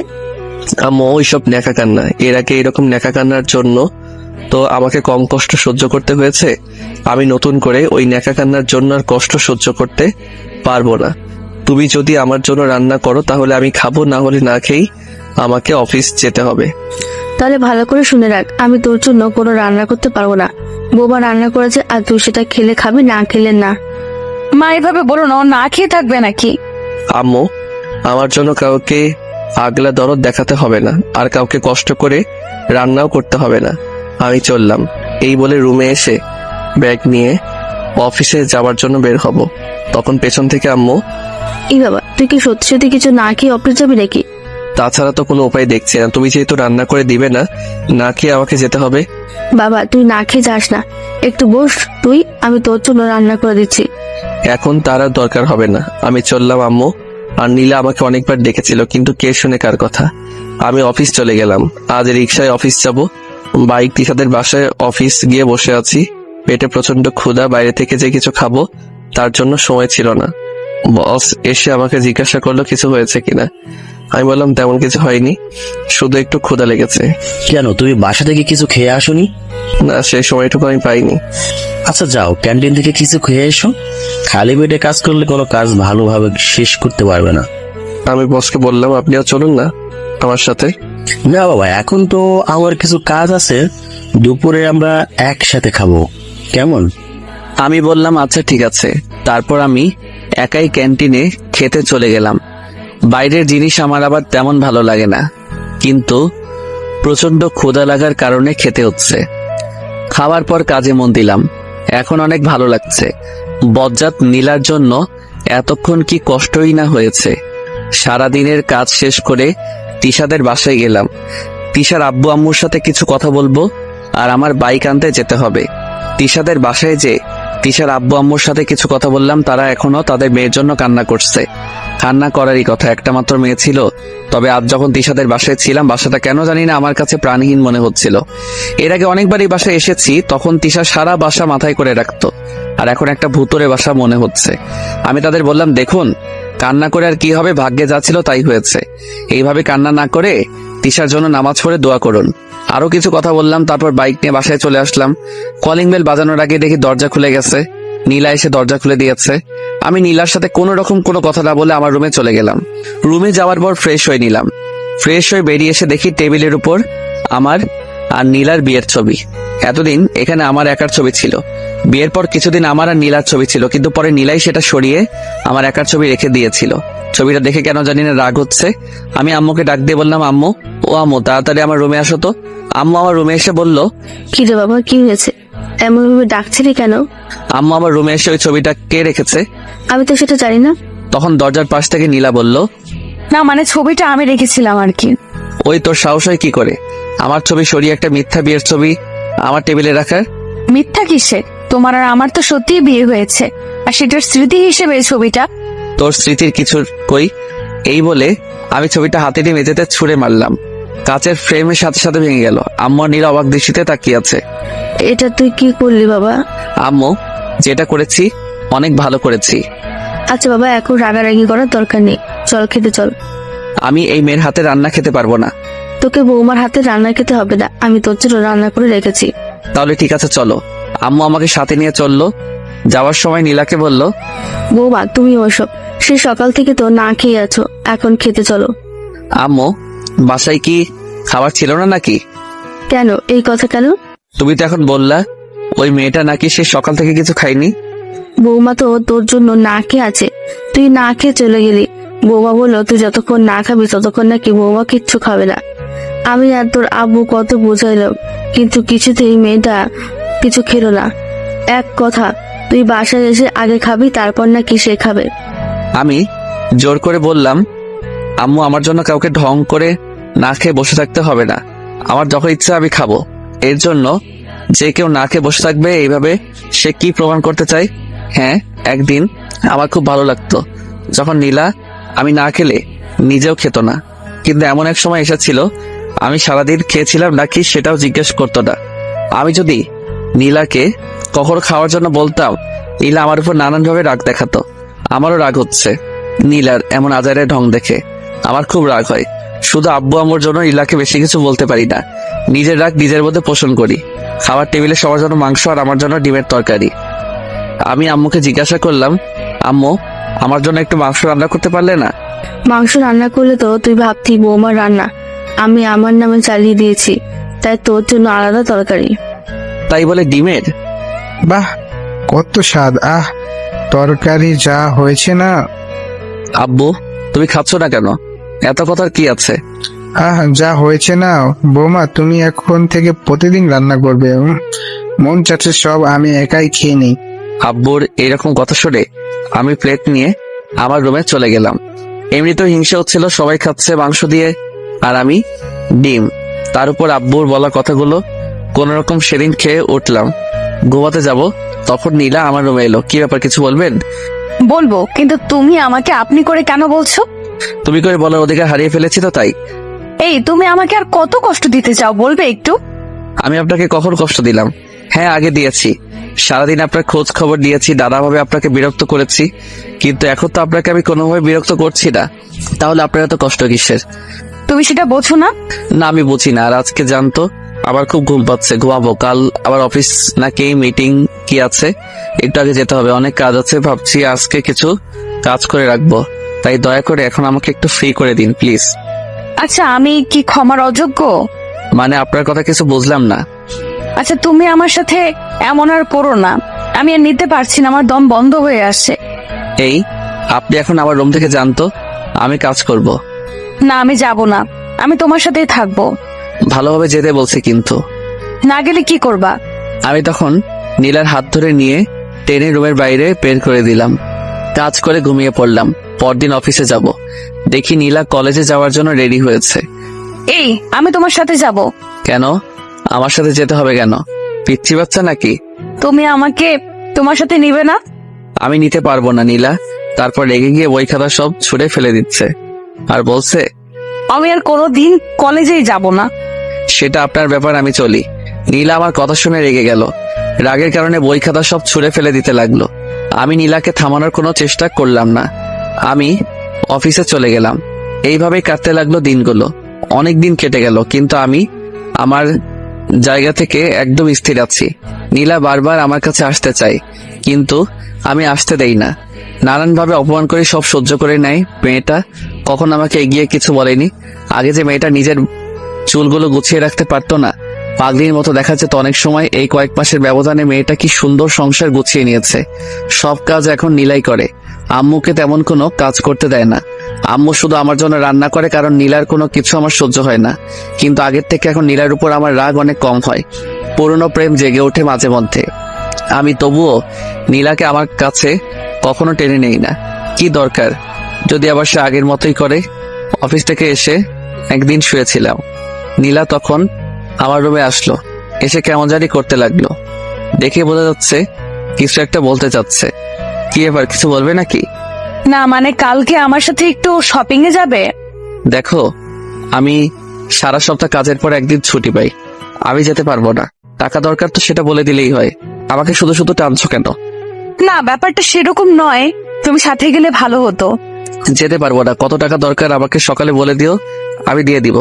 এখন যাও, আমি ঘুমাবো। নীলা আর কিছু বলার সাহস পেল না। জানেও কিছু বললে আমি রেগে যাব, আর রেগে গেলে কখন কি করে বসবো সেটা আমি নিজে জানি না। নীলা চলে যাওয়ার পরে আমার ঘুম আসতেছিল না, তাই ভাবলাম একটু ছাদে গিয়ে ঘুরে আসি। ছাদে গেলাম, অন্ধকার, কিন্তু ছাদে কারো একজনের কান্নার আওয়াজ শোনা যাচ্ছিল। আমি চারদিকে ভালো করে তাকিয়ে দেখি কে কোথায় কাঁদছে। দেখি ছাদের একদম কিনারে দাঁড়িয়ে একটা মেয়ে কাঁদছে। ভালো করে দেখার জন্য একটু কাছে গেলাম। হ্যাঁ, এটা তো নীলা কাঁদছে, কিন্তু এখানে এইভাবে দাঁড়িয়ে কাঁদছে কেন? কি ব্যাপার, এখানে এইভাবে কাঁদছে কেন? নীলা পেছন ফিরে তাকিয়ে আমাকে দেখে ভূত দেখার মতো চমকে গেল। কই, আমি কখন কাঁদলাম? মাত্রই তো শুনতে পেলাম। না, আমি কাঁদি নাই। তা তুমি না ঘুমাবে? ঘুম আসছিল না তো, তাই ছাদে এলাম। ও, চলো না দুজন একসাথে বসে চাঁদ দেখি। এখন আমার ঘুম পাচ্ছে, আমি গেলাম। নীলার সাথে বসে চাঁদ দেখায় চেয়ে বিটিভিতে সংবাদ দেখা অনেক ভালো। তবু দেশের কোথায় বাতাবি লেবু ভালো চাষ হচ্ছে সেটা জানা যাবে। আমি রুমে এসে ঘুমিয়ে পড়লাম। আজান শুনে ঘুম ভাঙলো, নামাজ পড়তে চলে গেলাম। একটু হাঁটাহাঁটি করলাম, তারপর বাইরে থেকে খেয়ে আসলাম, কারণ আজকে বাসায় মাংস রান্না হবে। আর আমার জন্য হবে ডিমের তরকারি। ভালো লাগে না, যেদিন বাসায় মাংস রান্না করে সেদিনই আমাকে ডিমের তরকারি খেতে হয়। রান্না পারি না বলে নির্যাতন করে। বাসায় এসে টিভি দেখছিলাম, আম্মু আমাকে খেতে ডাকছিল। আমি বলেছিলাম পরে খেয়ে দিব। কিছুক্ষণ পর নীলা আমার কাছে এসে বলল, এই গতকাল রাতের ব্যাপারটা মনে আছে? কোন ব্যাপারে কথা বলছো? আজ তো আমাদের শপিং এ যাবার কথা। আমাদের নয়, তোমার যাওয়ার দরকার। তুমি যাও। কেমন? আমাকে একদম টানবে না। তোমার সাথে বাইরে যেতে আমার ইচ্ছা করে না। এই নাও, এখানে 8,000 টাকা আছে, যা কেনার কিনে নিয়ে এসো। কেমন? নীলা টাকাগুলো নিল না, রাগ দেখিয়ে রুমে চলে গেল। আমি টিভি দেখা বন্ধ করে আমার রুমে চলে গেলাম ঘুমাবো। তখন আবার নীলা এসে, এই ঘুমিয়ে পড়েছো? না, কি বলবে বলো?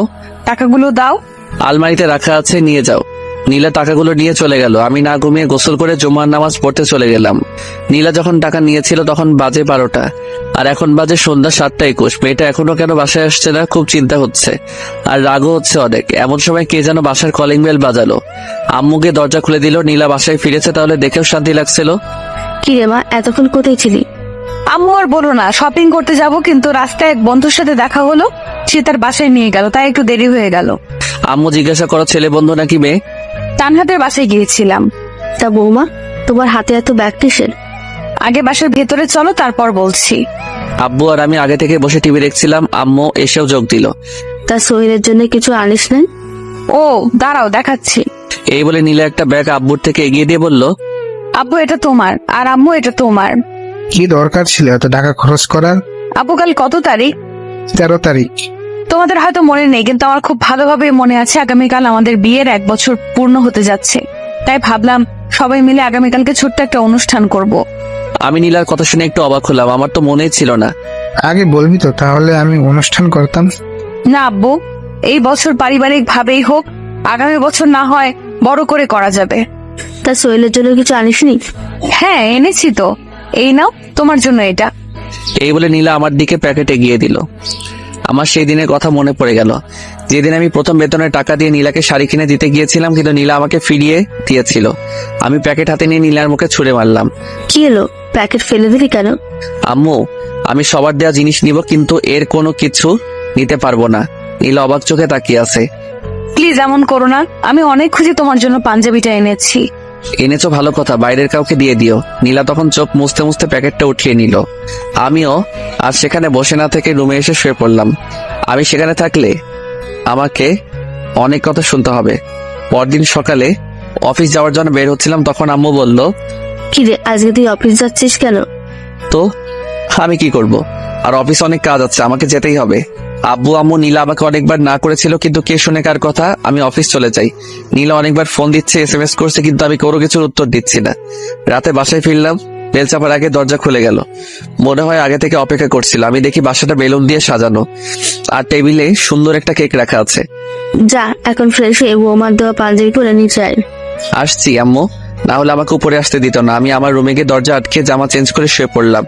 কখন ঘুমিয়ে পড়েছিলাম মনে নেই, কিন্তু মাঝরাতে বুকের উপর ভারী কিছু ভর করে আছে সেটা বুঝতে পারছি। কে যেন ফিসফিস করে কিছু বলছে। আমি চুপ করে শুনতে লাগলাম। বলছে, আমি কি সত্যি অনেক বড় অন্যায় করে ফেলেছিলাম, যার জন্য এইভাবে আমাকে দূরে সরিয়ে রাখছো?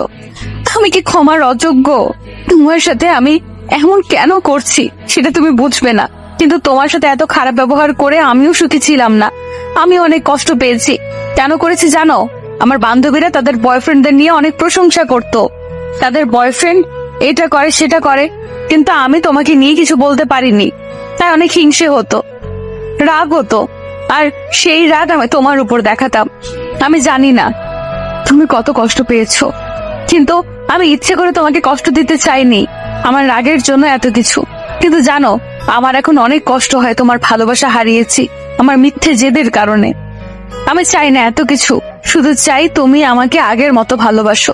আমি তোমার ভালোবাসা হারিয়ে বুঝতে পেরেছি তোমার ভালোবাসা আমার জন্য কত দরকার। এসব বলে আবার আমাকে জড়িয়ে ধরে কান্না করতে লাগলো। আমি এতক্ষণ সব কথা শুনছিলাম, কিন্তু এটা ভেবে পাচ্ছিলাম না নীলা আমার রুমে আসলো কিভাবে।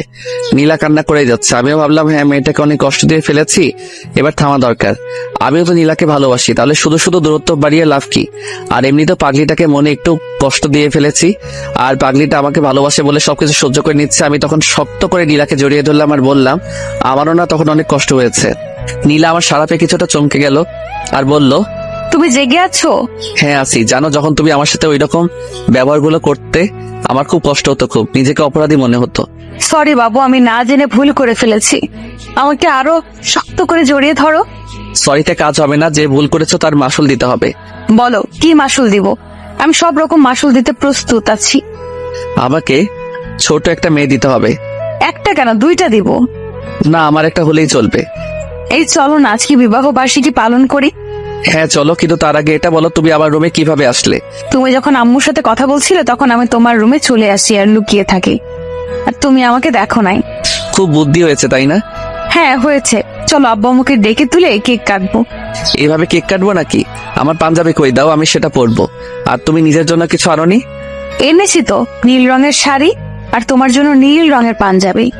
তাহলে তো জমবে একেবারে মাখন। চলো তাড়াতাড়ি রেডি হয়ে কেক কাটবো, তারপর বাকি কাজ করব। বাকি কাজ মানে? আমার তো মেয়ে চাই, সেটার ব্যবস্থা করতে হবে না? নীলা কিছুটা লজ্জা পেয়ে বলল, যা দুষ্ট। আজকে আমার দুষ্টামিগুলো তোমায় দেখাবো। তারপর আমি আর নীলা রেডি হয়ে আব্বু আম্মুকে ডাক দিয়ে কেক কাটলাম। আব্বু আম্মু আর নীলাকে খাইয়ে দিলাম। আব্বু আম্মু অনেক খুশি আমাদের মধ্যে সব ঠিক হয়ে গেছে সেটা দেখে। তারপর আমি আর নীলার রুমে চলে আসলাম। নীলা আমাকে জড়িয়ে ধরে চুমু খেতে শুরু করলো। তারপর